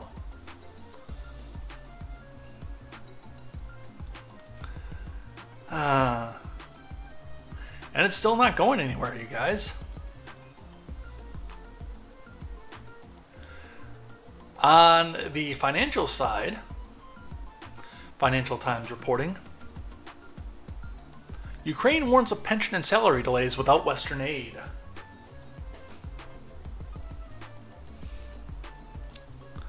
From Ben Hall, Ukraine may have to postpone pay for public servants and pension payments to millions of its citizens if the come on, man. I can talk just fine, man. If the EU and US fail to deliver promised financial aid early next year, its deputy prime minister has warned. Yulia Svir, I'm going to butcher that last name. Sviridenko.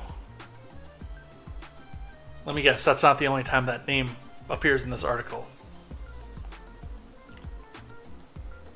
Who's the economy minister, said a shortfall in external support would push the Ukrainian economy back into survival mode after its stage of recovery in 2023, with gross domestic product growth estimated by the IMF at 4.5%.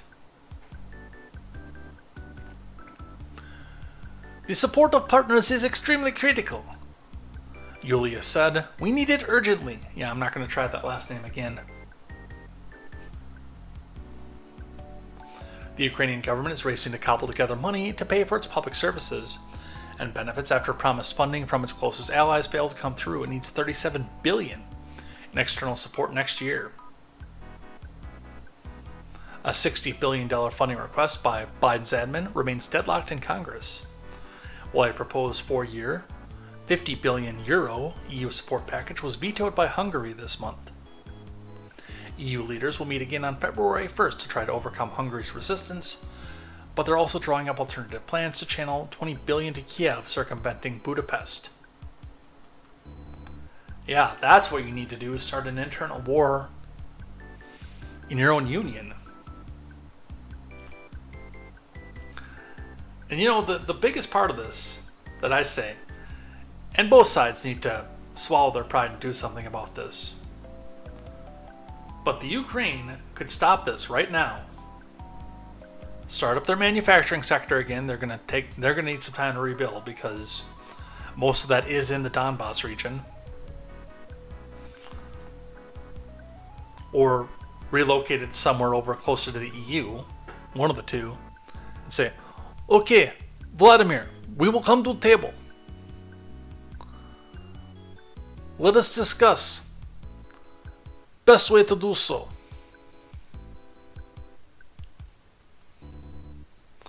But see, he's not going to do that because he was empowered by his Western allies to come out and say, "No, we keep all territory. We do not move inch."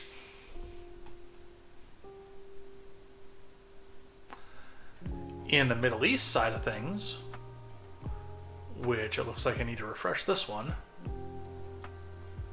And again, come on, you. There we go. And of course, because this is a mostly video one, I can't just archive this like I usually do. Navy helicopters sink Houthi boats that fired on them in the Red Sea.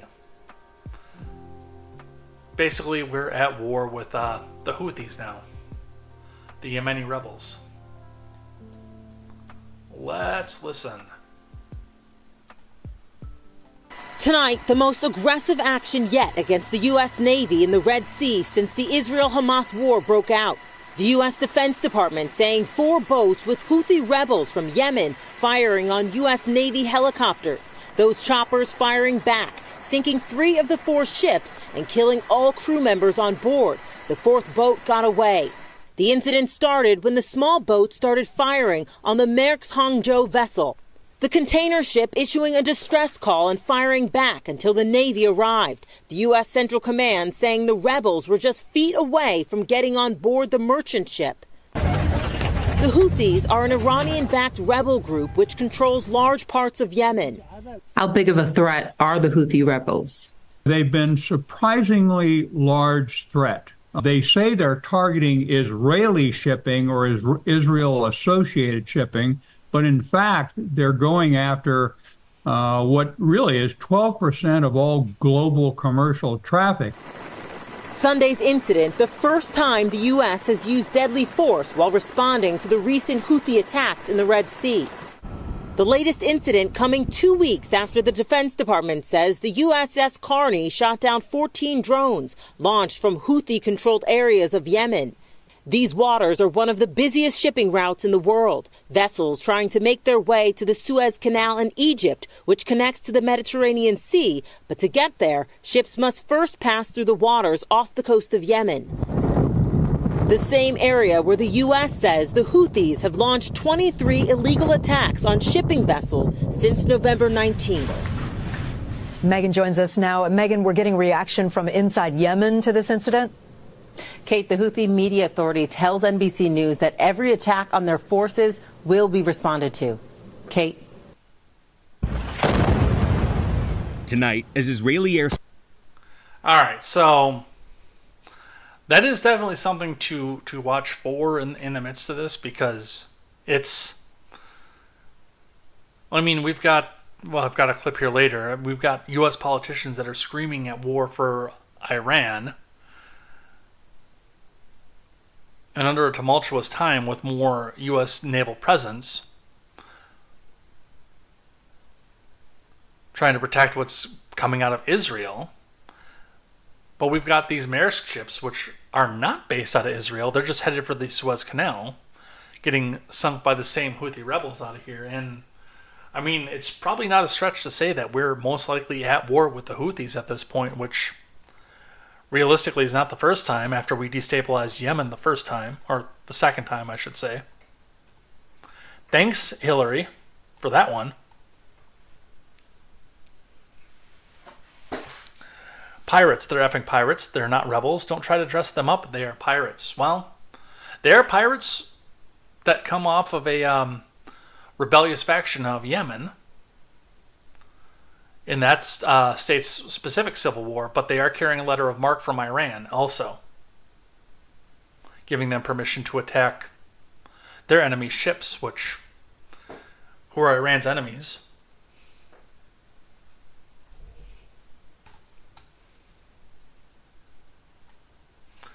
But in the midst of this, the White House is saying it's not seeking a wider conflict after U.S. helicopters sink Houthi boats in Red Sea, killing crews.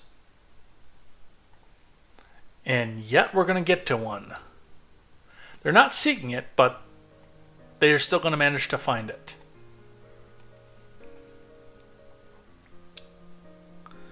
Kevin Liptak and Nikki Carvajal reporting for CNN. The White House said on Sunday it's not seeking a wider conflict in the Middle East after U.S. helicopters sank 3 Houthi boats in the Red Sea after coming under fire. The helicopters sank the boats and killed those aboard, marking the first time since tensions broke out earlier this year that the U.S. has killed members of the Iranian-backed Houthi rebel group, which has been targeting commercial and merchant vessels in the Red Sea.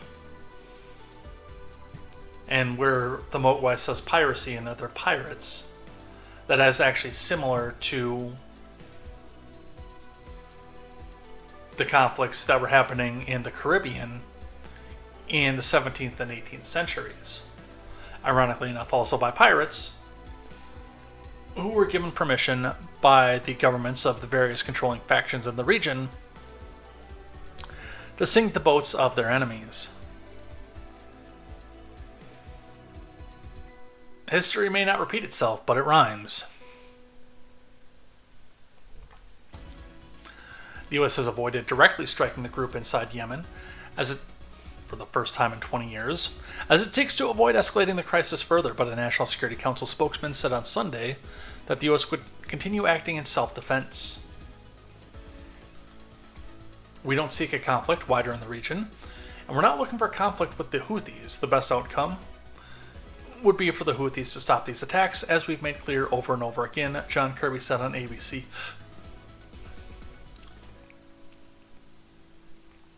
Four small boats originating from Houthi-controlled areas of Yemen attacked the Maersk Hangzhou on Saturday with small arms and attempted to board the merchant vessel, according to the statement from the U.S. Central Command, which added that a security team on board had returned fire.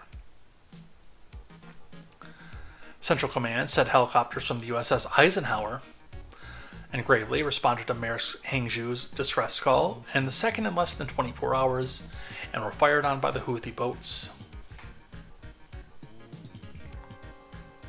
The U.S. Navy helicopters returned fire in self-defense, sinking 3 of the 4 small boats and killing the crews. The 4th boat fled the area, the statement said, adding that there was no damage to the U.S. personnel or equipment.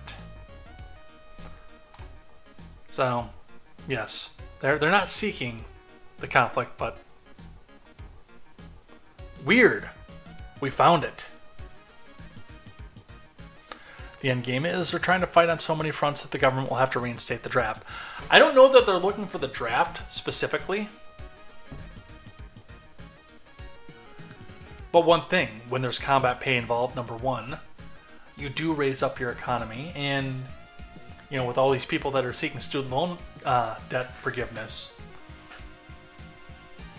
when you join the military, you don't have to worry about student loans for, I think, most degrees. I think there's still some where you have to, but for most degrees, you don't have to worry about that. And thankfully, the Mogwai is here because we've got one from his favorite senator, Lindsey Graham.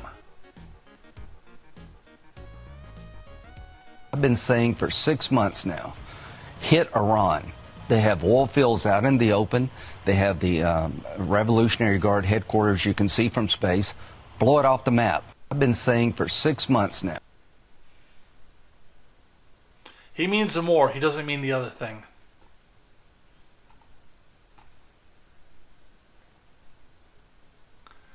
Iranian warships are coming into the defense of this here. Iranian warships enter Red Sea amid Houthis' ongoing attacks on commercial vessels. Iran's Al Borz warship has reportedly entered the Red Sea, emerging at a time of heightened tensions in a key shipping route among the ongoing attacks on vessels in response to the Israel-Hamas war.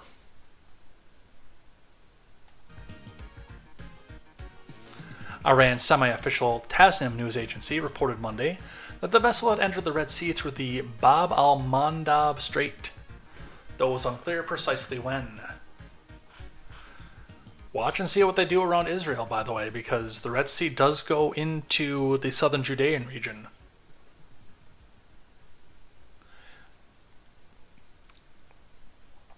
Tasnim did not give details about the Al Borz's mission, but said the Iranian warships had been operating in the open waters to secure shipping routes, combat piracy, and carry out the other tasks since 2009.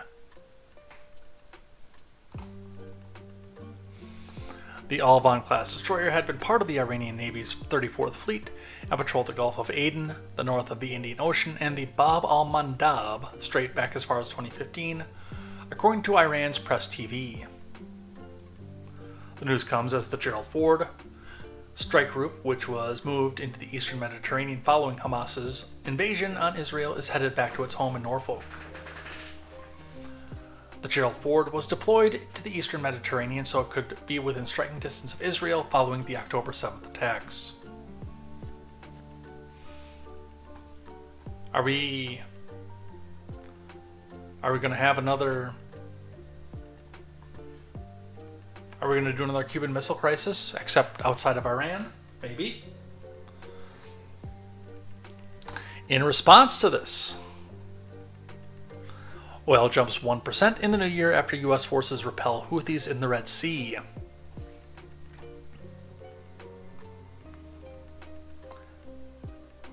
Oil prices jumped 1% on Tuesday, starting the new year higher as a Red Sea naval clash focused attention on potential Middle East supply disruptions, and expectations of a Chinese economic stimulus boosted the demand outlook for the world's top crude importer. Dear Biden, if you ever had an inkling of an idea to do what your former boss did and go drill baby drill, now would be the time. If you ever had an inkling of an idea to undo the stupidity of the first 3 years of your admin to try to secure re-election, given that we might face supply disruptions from the Middle East, now would be the time.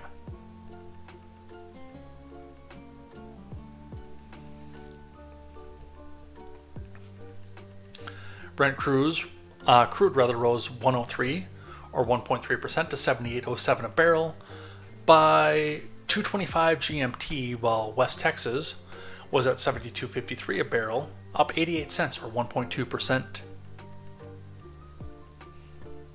So prepare to start seeing some more of that hit your gas pump.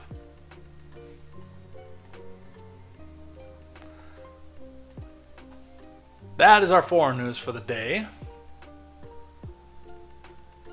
Back on domestic soil, we have another pro-Palestinian protest, this time blocking JFK and LaGuardia.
The last question on this asks if the authorities will finally act, and what I will say is maybe. The Democrat Party and the Republican Party are both in the tank for Israel right now, so this is not good, and having an actual open rebellion in the midst of a Democrat presidency does not look good on the numbers coming into an election year. And the police did seem to block that as well, so will they act? Maybe.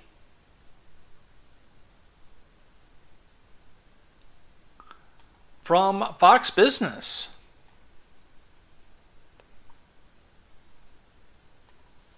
California to offer 700,000 illegal immigrants free health care as deficit soars and population shrinks. California is ushering 2024 with free health care for more than 700,000 migrants living illegally in the Golden State, as the state is forced with a looming $68 billion deficit. Don't worry, DC's got plenty of money. The program, which was announced in May by Newsom, will provide health insurance for approximately 700,000 illegal immigrants aged 26 to 49. California's been providing free health insurance to illegals who are under 26 since 2019. The program will begin on January 1st and will provide more illegal immigrants with health insurance under the state's Medi-Cal coverage. When they proposed the bill 2 years ago, Newsom called the expansion a transformative step towards strengthening the healthcare system for all Californians. California's Health and Human Services Secretary Mark Galey,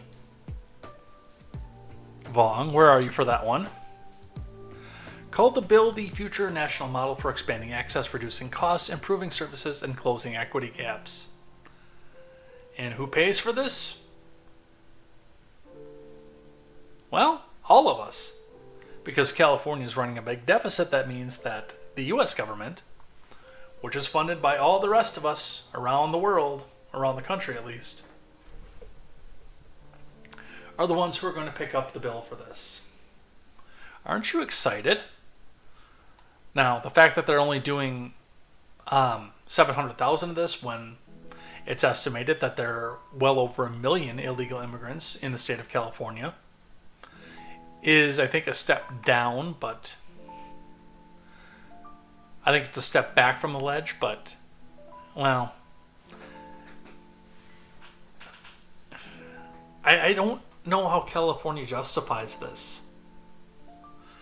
Not the working rich, the Hollywood elite types especially, because they come out and they get to do PR off this and say, we care about the immigrant community, we care about the people who don't look like us. We even give them jobs cleaning our toilets. They get to feign the fact that they care about this, but, I mean, there is still working class in California. That's still a thing that exists. Not everybody in California is uber wealthy.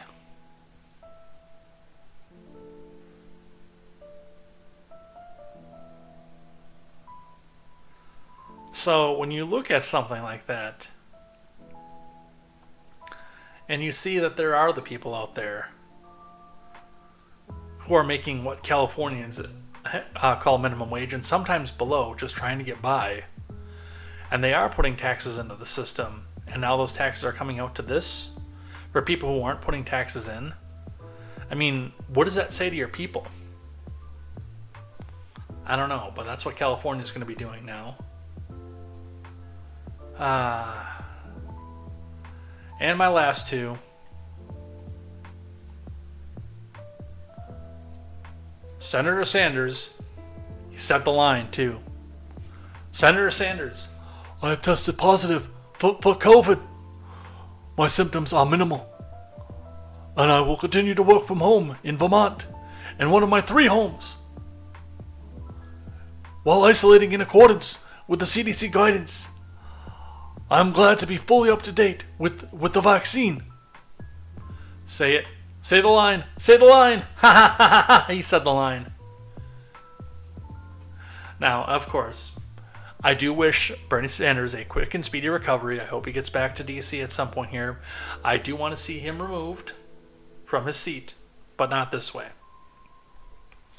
I would like Bernard Sanders to live a long life, watching his successor do a better job than him. Unfortunately, I think he is going to die in that office, but I would love to see him watch somebody else do his job and be powerless to stop it.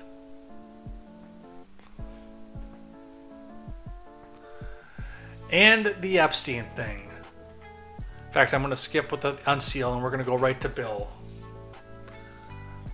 From Fox News, Bill Clinton to be identified in previously redacted Jeffrey Epstein documents, according to a report. Look, you guys, nothing is going to come out of this.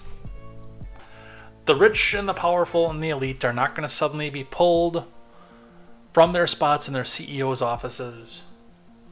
They're not going to come out and collapse the economy, which is what would happen, by the way, if the majority of the people on this list got busted for what, because it's not just the Hollywood elite that we can't stand. There are business leaders. There are CEOs. There are a lot of people who make a lot of decisions that affect the job market and the economy right now.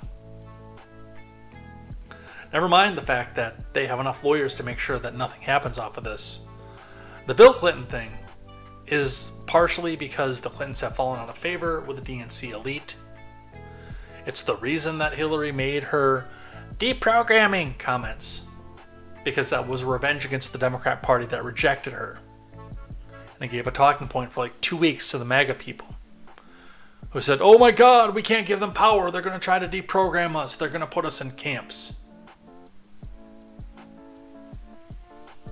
Everybody knew that Bill Clinton already went, but it doesn't affect anything. He has Secret Service for life. Just like with Trump, they're not going to put him in a prison cell and strip him of Secret Service. He's going to have Secret Service for life. They're going to put an ankle monitor on him if they do anything at all. And they're going to stick him in his New York home, and he's going to say, can my 19-year-old girlfriend come over? Oh, Hillary, I didn't have sex with that woman. I promise.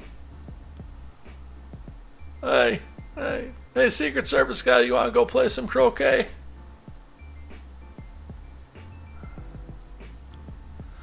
Are you old enough to remember the Hollywood Madam Little Black Book? What came out of that? Nada. Link that to me in the Discord, because I think I know what you're talking about, but I'm not sure enough. And I know you're just a little bit older than me, a couple years, I think. 1 or 2 years. So we're right in the same age range where if I got the jog in my memory, I would remember, but I can't be sure of that right now. Former President Clinton is going to be identified as one of the several John Does in previously redacted documents related to convicted sex offender Epstein, according to ABC News. Fox News' Alexandria Hoff reported Monday that Clinton's not the only big name expected to be released. There are more than 150 individuals identified as only John or Jane Does, but the legal masking is about to come off. Hoff said it on Monday on Fox and Friends. And again, nothing's going to happen now. Again, with Bill being put out here, this was a bit of red meat. To try to pull the conspiracy theorists out and the MAGA people and say, look at that. Now, the Donald is not going to be on this list. Even though we have all the big questions of, what if he is? He's not. Because if he was, we'd have known about it already. That is not an eat my hat statement. I do understand that there's a possibility that he is going to be on there. But I don't think that he is. Because again, I think that we would have known about it already. I think that would have come out. That part of the list would have leaked. Because they'd had him this time. But for the most part, nothing is going to happen off of this. This is a distraction and, again, a way to get the conspiracy theorists to come back out and say conspiracy theories. Which, by the way, speaking of conspiracy theorists, I made my decision. I know it's 10 months early. 11 months at this point because it's the last day. But I know what I'm going to dress up as for Halloween. Come October. You are going to see, now that I don't have long hair and I can't be Razor Fist anymore, you are going to see a live-action Dale Gribble. Hopefully I'll be in my new place by that point and I can smoke while I'm doing it too, because that will complete the costume. Dale Gribble for Halloween this year. Alright, let's do rules of acquisition and a thing that I like and a couple things that I hate. Let's bring this over here. We're actually making decent time tonight. We're going to go a little bit over, but not by much. Alright, rules of acquisition today.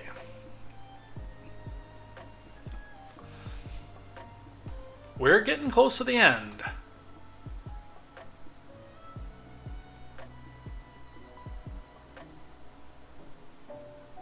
So we did the highly philosophical 240th rule of acquisition from Star Trek Online last week. Time, like platinum, is a highly limited commodity. But now we go back into the more Roddenberry-esque, making fun of capitalism ones. Now remember, the Ferengi rules of acquisition are basically the commandments of the Ferengi religion. How they live their lives, how they, as a hyper-capitalistic society, interact with each other and the other species of the galaxy. And by following these rules, the closer you follow them, the better you do when you go to the Divine Treasury at the end of life, and the more currency you have to bid on your new life. Every week we go through one of these rules, see how it can be applied in the canon and how we apply it in real life, if we can, because remember, Roddenberry was an avowed communist, and therefore mostly made these out to be mocking of capitalism, but unintentionally actually made them quite good for capitalism.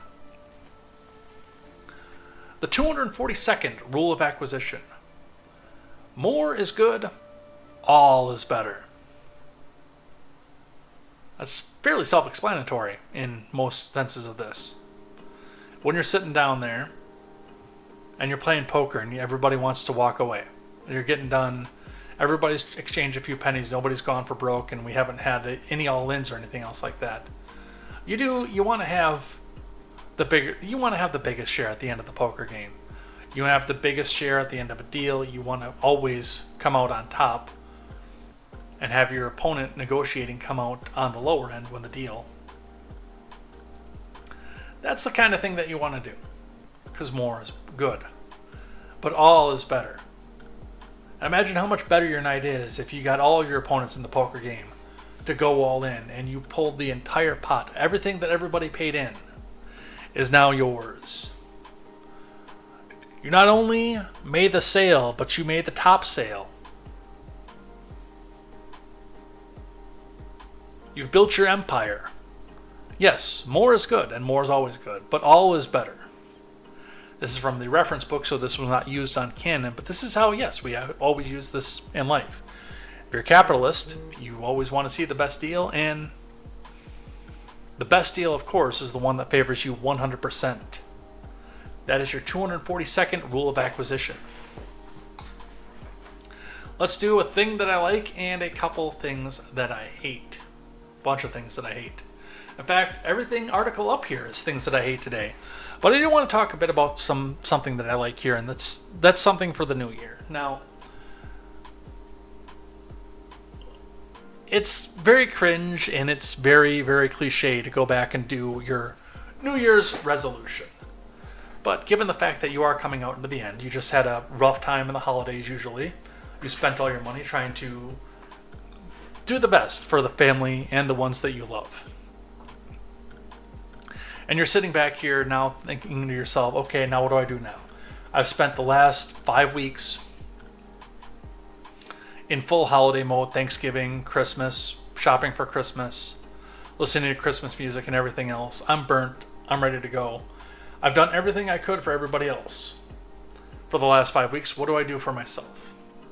Well, that's, I think, where a lot of the New Year's resolution idea came from, is now you're sitting here, you did everything for everybody else, now you're looking to do for yourself. And I've set some goals for myself for this year. Obviously, the home buy is up on the list, but I decided at some point, while I was streaming on Monday or Sunday night into Monday morning for the New Year holiday, that I was going to, within this month of January, I'm actually going to be, once I'm off here looking for the supplies I need to do it, I will be making my first bottle of wine. We're going to start the distillery, brewery, and winery project that I've wanted to do since I moved up here. That is happening this month. And if the wine turns out well enough and I can get to the recipe and actually find other recipes, yes, we'll go for the distiller's license. We'll get the countertop still, and we'll start getting ready to go back and do this. Craft sodas, beers, liquors. Licensed, of course. I dislike the government. But anything that's worth doing is worth doing for profit. So sometimes you gotta kick them a little bit of cash down the road. But yeah, we're doing this. Even before I move into my new place, we're gonna start doing this. Because I can sit down and wait for the perfect moment forever, or I can just grab the bull by the horns. And I like the fact that I was able to reflect on this too and actually go out and do something. I mean, I could have sat until 2 o'clock in the morning, passed out, excuse my language, shit-faced in a bar somewhere.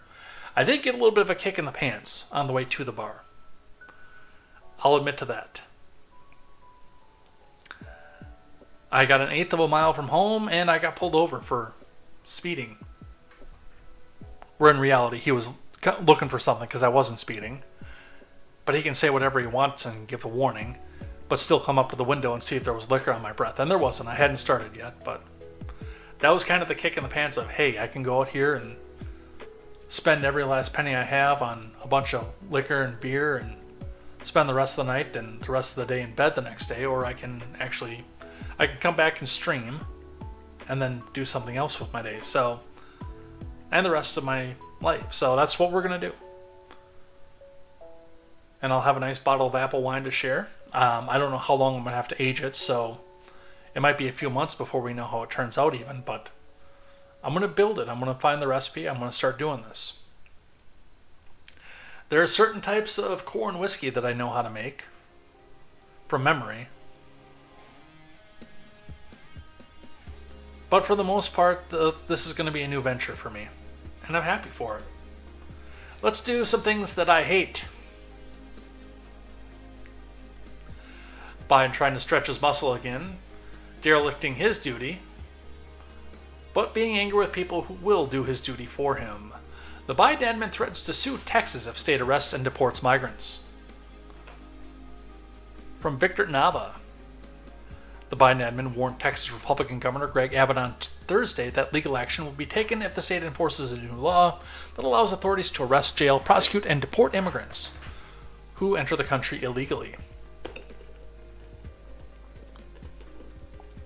A DOJ official said in a letter sent to Abbott that the law was unconstitutional and contrary to U.S. commitment of ensuring the processing of non-citizens consistent with the Immigration and Nationality Act, which they're not doing. They're just inviting them over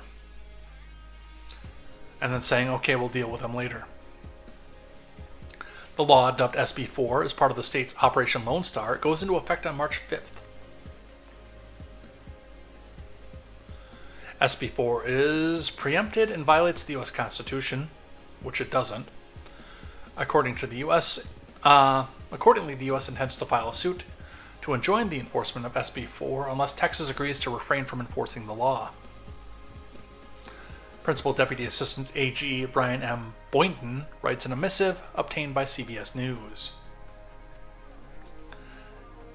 Well, if you didn't want them to do this, you could just do your job, of course, but, we've got a narrative to keep up.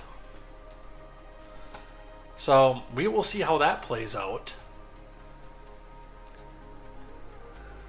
I talked yesterday, or last Tuesday rather, about UBI showing up on the For You on X. I talked a little bit about that. Well, I found out what's going on with that, and Canada is working. They haven't decided to implement it yet, but they are currently going through the steps to implement a UBI. It's like they come back out and they try to out-left the left wing in this country, which they don't have a problem doing. For the Canadians who don't want to be into this, it may be time to start either looking at doing what you can to change what's happening in Toronto right now, or finding something else, another way to do things. But this is I mean, this is getting intense. Now, the community notes came in to the rescue off of this to point out that Canada is not currently implementing a UBI. One senator and one MP have bills that instruct the finance minister to develop a framework and a report so they can test how to do it.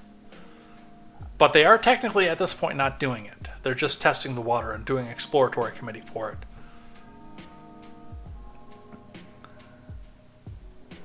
But if they're doing an exploratory committee, that does mean that they intend to do it at some point. So that's something to watch for. To our neighbors to the north. This one. I can kind of admit to this. This was not necessarily things that I hate. Because I did get a good chuckle out of this, and I do think that they got the wrong reaction out of me for this. Vegan Future. With the tweet that says, all animals have the same parts. Go vegan.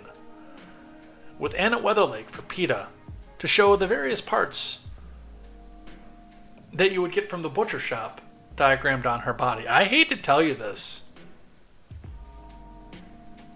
Number one, your round is in the wrong spot. Your round steaks would actually be closer towards the posterior again.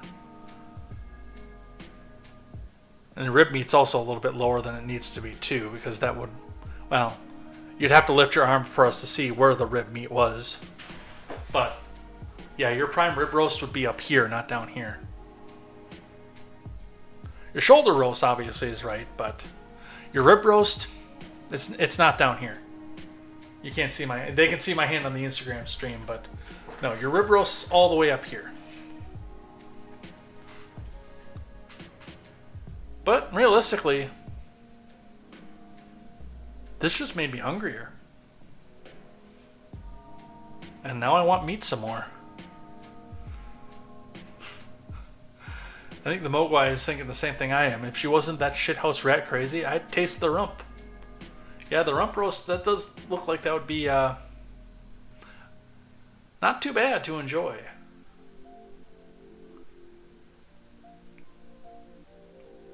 Of course all animals have the same parts, and they're delicious.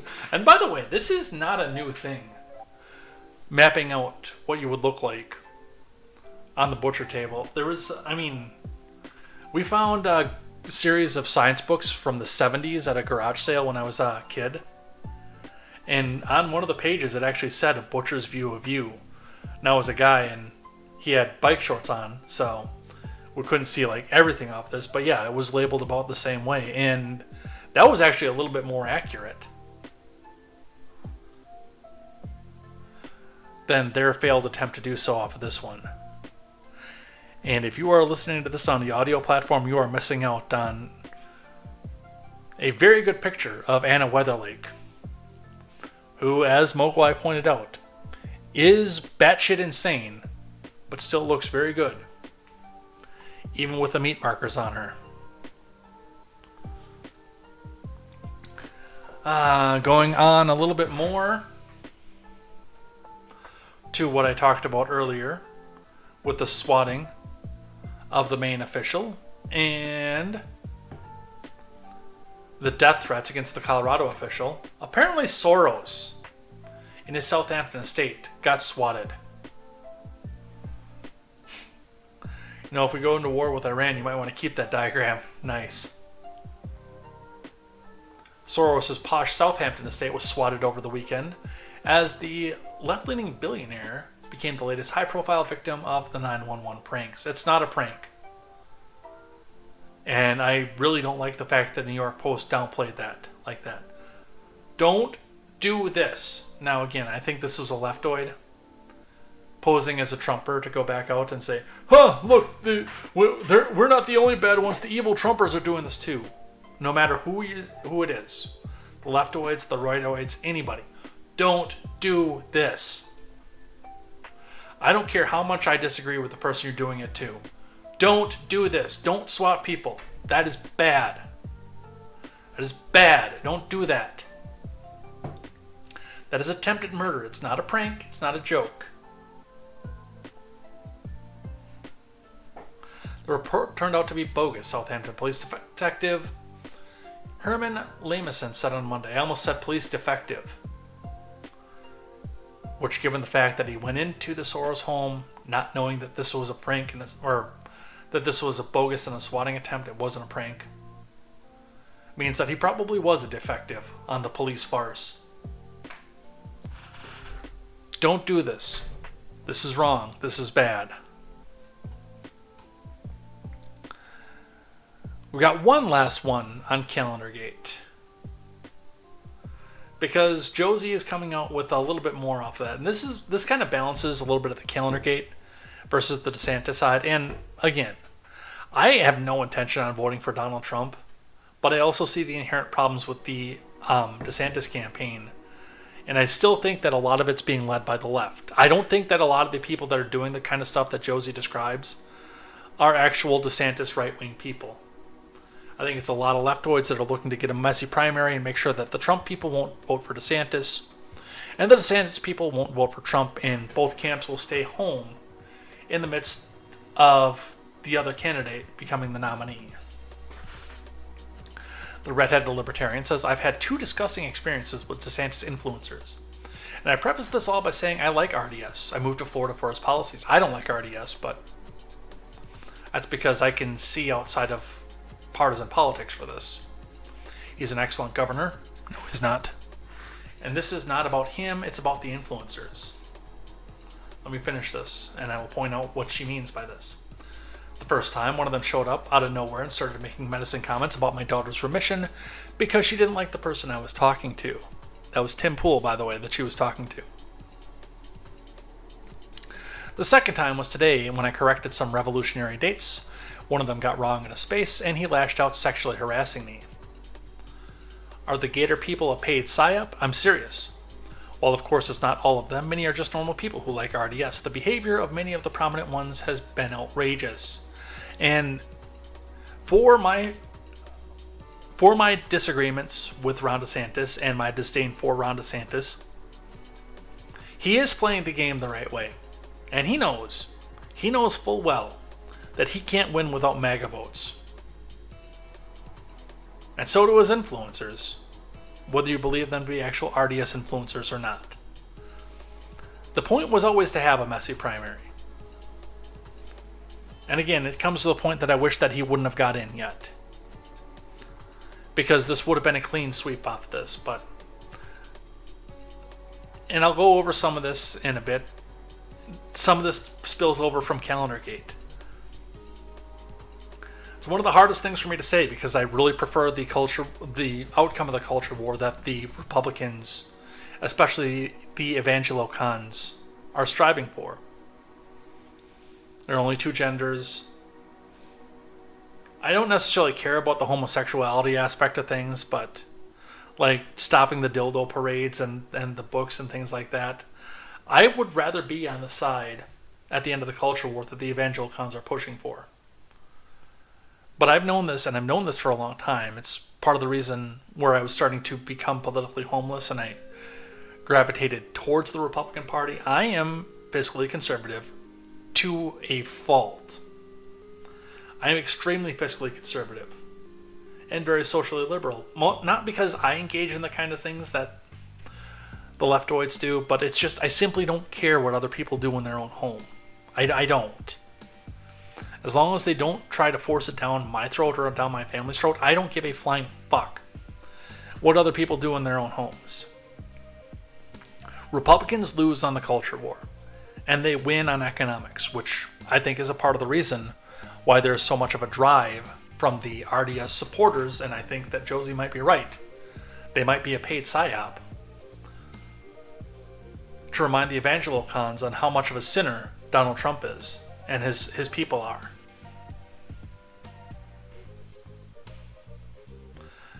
It's part of the reason I think Iowa's going to be so messy, and I don't think that MAGA is going to win by what they think they're going to win by. I still think Trump is going to win Iowa, which would be really weird to have a front runner actually win in Iowa. That's something that doesn't happen almost ever. But I think it's going to be within 6 points.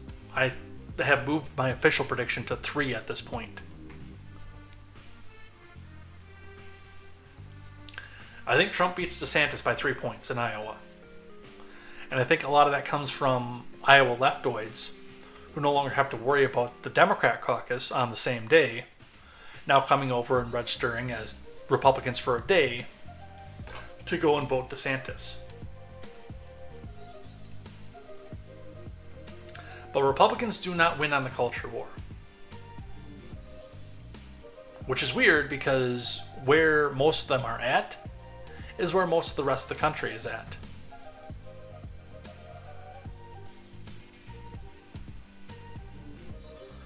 But it's so easy with them wanting to go back to the economic status of the nifty 50s, to go back and conflate the one income family and the wife is the property of the husband and all the other things that we see all over the internet.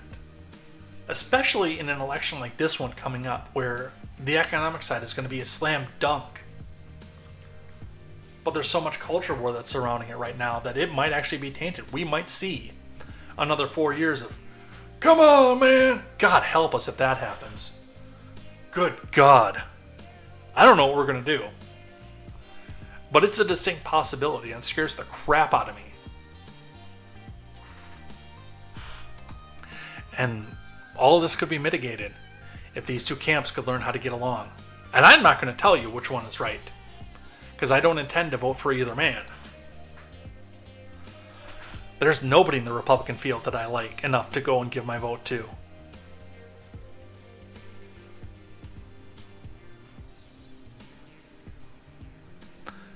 But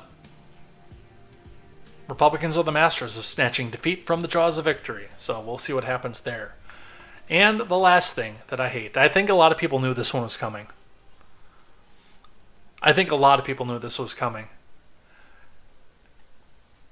After the show, which I didn't watch the show, I was too busy playing Fallout. But Consequence reports Green Day's Billy Joe Armstrong altered the lyrics of American Idiot to sing, I'm not a part of the MAGA agenda. Now, my first piece of curiosity is, and they might put this in here because I didn't pre-listen to this clip. I have to wonder if he changed the sexually charged slur in the line that immediately precedes what he's about to sing here, according to this, or if that was included in this. Let's listen to the new lyrics of American Idiot.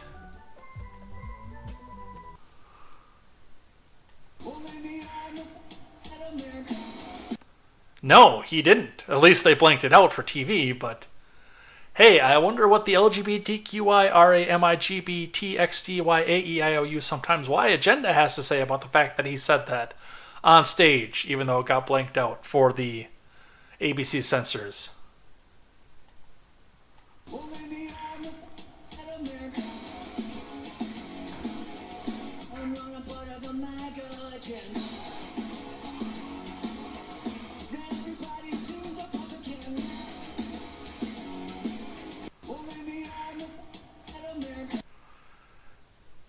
How does that not go over like a lead balloon?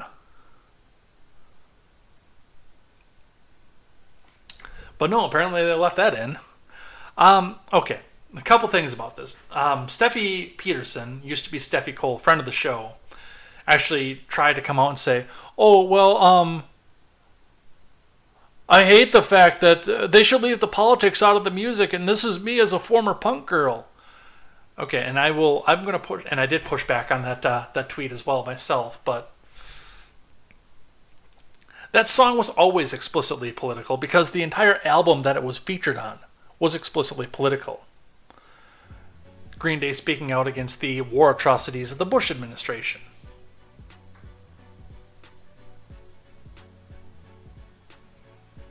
You can't escape the politics of the American Idiot album. It was an explicit anti-war album pushing back against the Bush administration, which was the establishment at the time. And with, number one, the War on Terror and the morality panic of the late 90s that led into the 2000s and the Bush administration, a lot of the big billionaire donors at the time were pumping money upon money upon money into the Bush campaign. And Republicans at the time, it would be probably about a year into the Obama campaign, before that actually was, or sorry, not the Obama campaign, but the Obama admin. So like 2009, before that shift started to change over. And all the major establishments started to look into the progressive and the Democrat wing. Partially so they didn't look racist, and partially because, well, especially with the ACA, that was putting billions of dollars into the corporate pockets, especially in the insurance agency, but also big pharma and other major industries around the country. But I want to talk about more contemporary and the fact that Billy Joe Armstrong is saying that he's not part of the MAGA agenda. And there's been a lot of argument on to whether or not this is punk, and I'm going to come out and say that no, it's not. Armstrong is going down the safe path. Now, MAGA is not establishment of any sort. In fact, it's more punk to be MAGA populist right now than it would be to be any sort of progressive Democrat otherwise, because those are the safe choices.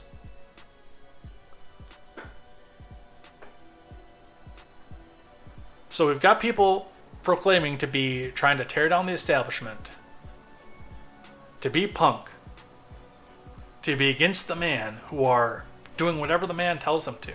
This is, by the way, and I was a big Green Day fan right around the time American Idiot came out.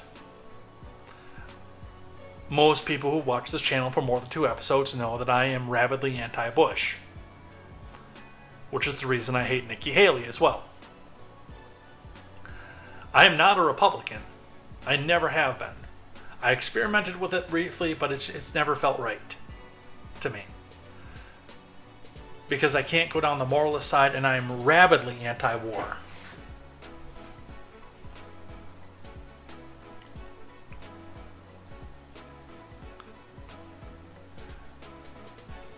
But I look at something like this, and I realize, and this is a disappointment to me, because these people who are claiming to be raging against the machine, and Rage is the other one that disappointed me. I think Tom Morello is one of the most brilliant guitar players in the world. But the fact that he has his wagons hitched to Zach De La Rocha, the activist, for basically the rest of his life, it's a complete disappointment to me. The fact that these people are now pushing for the establishment and the government controls. And it's the same thing with Green Day right now. And it led into one more thing here that I hate, with the All-American Socialists saying, right-wingers finding out that Green Day hates them is like when they found out that Rage hates them, which was like when they found out that the Neil Young and Bruce Springsteen hate them, which is what it was like when they found out that their wives and kids hate them, which I think was a step too far in and of itself, and made this actually pointed response turn into an asshole move. But, I mean, I'm anti-government. I keep a conservative bent at home, and conservative, I run my home conservatively, but I don't expect everybody else to do so. But I, like, anybody who knows me knows that the common line when I say that I'm sleeping is, I was on a deserted island somewhere with Ashley Tisdale. Number one, she's married, so I wouldn't anyway, because I wouldn't interrupt a happy marriage. But number two, I know full well that Ashley Tisdale would absolutely hate everything about me if we were to actually ever meet. Hollywood Leftoid, who hails originally from New Jersey, we are not going to get along. I know that full well. Smoking hot, but I know full well that her and I are not going to get along. Dove Cameron's another one. Gorgeous girl. Would stand against me ideologically on absolutely everything. Enjoy the work. There are other actors and actresses out there too that I enjoy their work a lot. Musicians especially. Norah Jones is going to hate. Norah Jones would see this and probably block me from ever commenting on one of her videos, if she ever saw Contemporary. I love Norah Jones's work. I think it's amazing.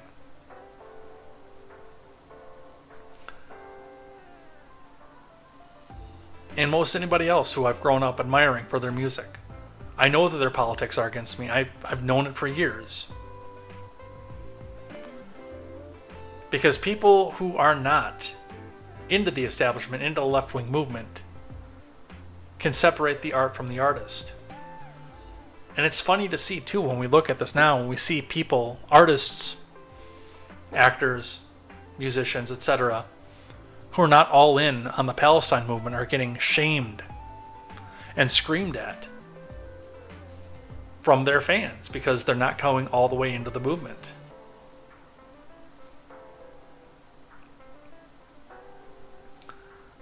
The left expects all the celebrities, all the artists, all everything to be on their side on absolutely everything that they do forever into all time. They can't stray for anything. And if they don't, they'll boycott the music because they can't separate the music or the actor or the acting or the show or anything else from that person's political views. The rest of us, normal people, can appreciate good art, good television, if there is such a thing, a good movie, a good song, knowing full well that the artist would probably speak out against us if they ever saw the content that we make.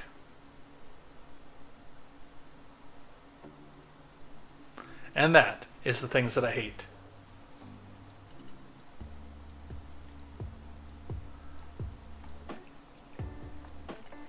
It's interesting, honestly, one of the things out there that I was thinking about earlier, like, I'm a member of a Twitch community, somebody who's a subscriber over here, somebody we've rated before. I'm not going to mention her by name.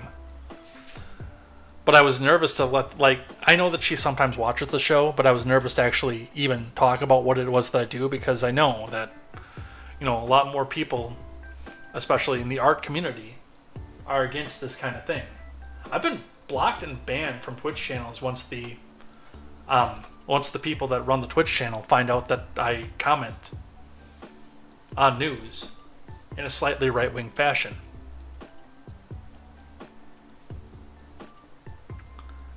Because they see me as full-on right-wing. I don't know. Some things to take away from this. Let's throw some outro music up and head out of here. I can tell I'm exhausted because I'm rambling everywhere. Yeah. The Chicks, Green Day, Kid Rock all do this. As much as Taylor Swift annoys me, at least she only brings up her exes and songs. Well, she got political at one point too. Like, Taylor did try to stay out of it, but the left wing forced her. I've listened to some Taylor stuff. I would think that in private, I think that Taylor might be conservative to some degree. Maybe not to the same degree that I am, but I think that she is to some degree conservative. Business leader. Can build an empire out of that and basically save the money to do so. But she would lose so much of her fan base. They would boycott her shows. They would boycott her albums, stop buying everything. Unless she comes and bends the knee and says, no, I love Joe Biden. Free Palestine, that kind of thing. Like I said, they expect all of their artists, their celebrities, to be in lockstep with them at all times. Where's my outro music? All right, and with that, we are done. We're out of here. Thanks, everybody who came by and hung out and chatted with us. I know the Mogwai was the active one with us, but we had DM Ryan and Into and Vong was in here with some pointed insults as well. So it's been a good night. We'll get this. I'm probably not going to get this up on the audio platform tonight.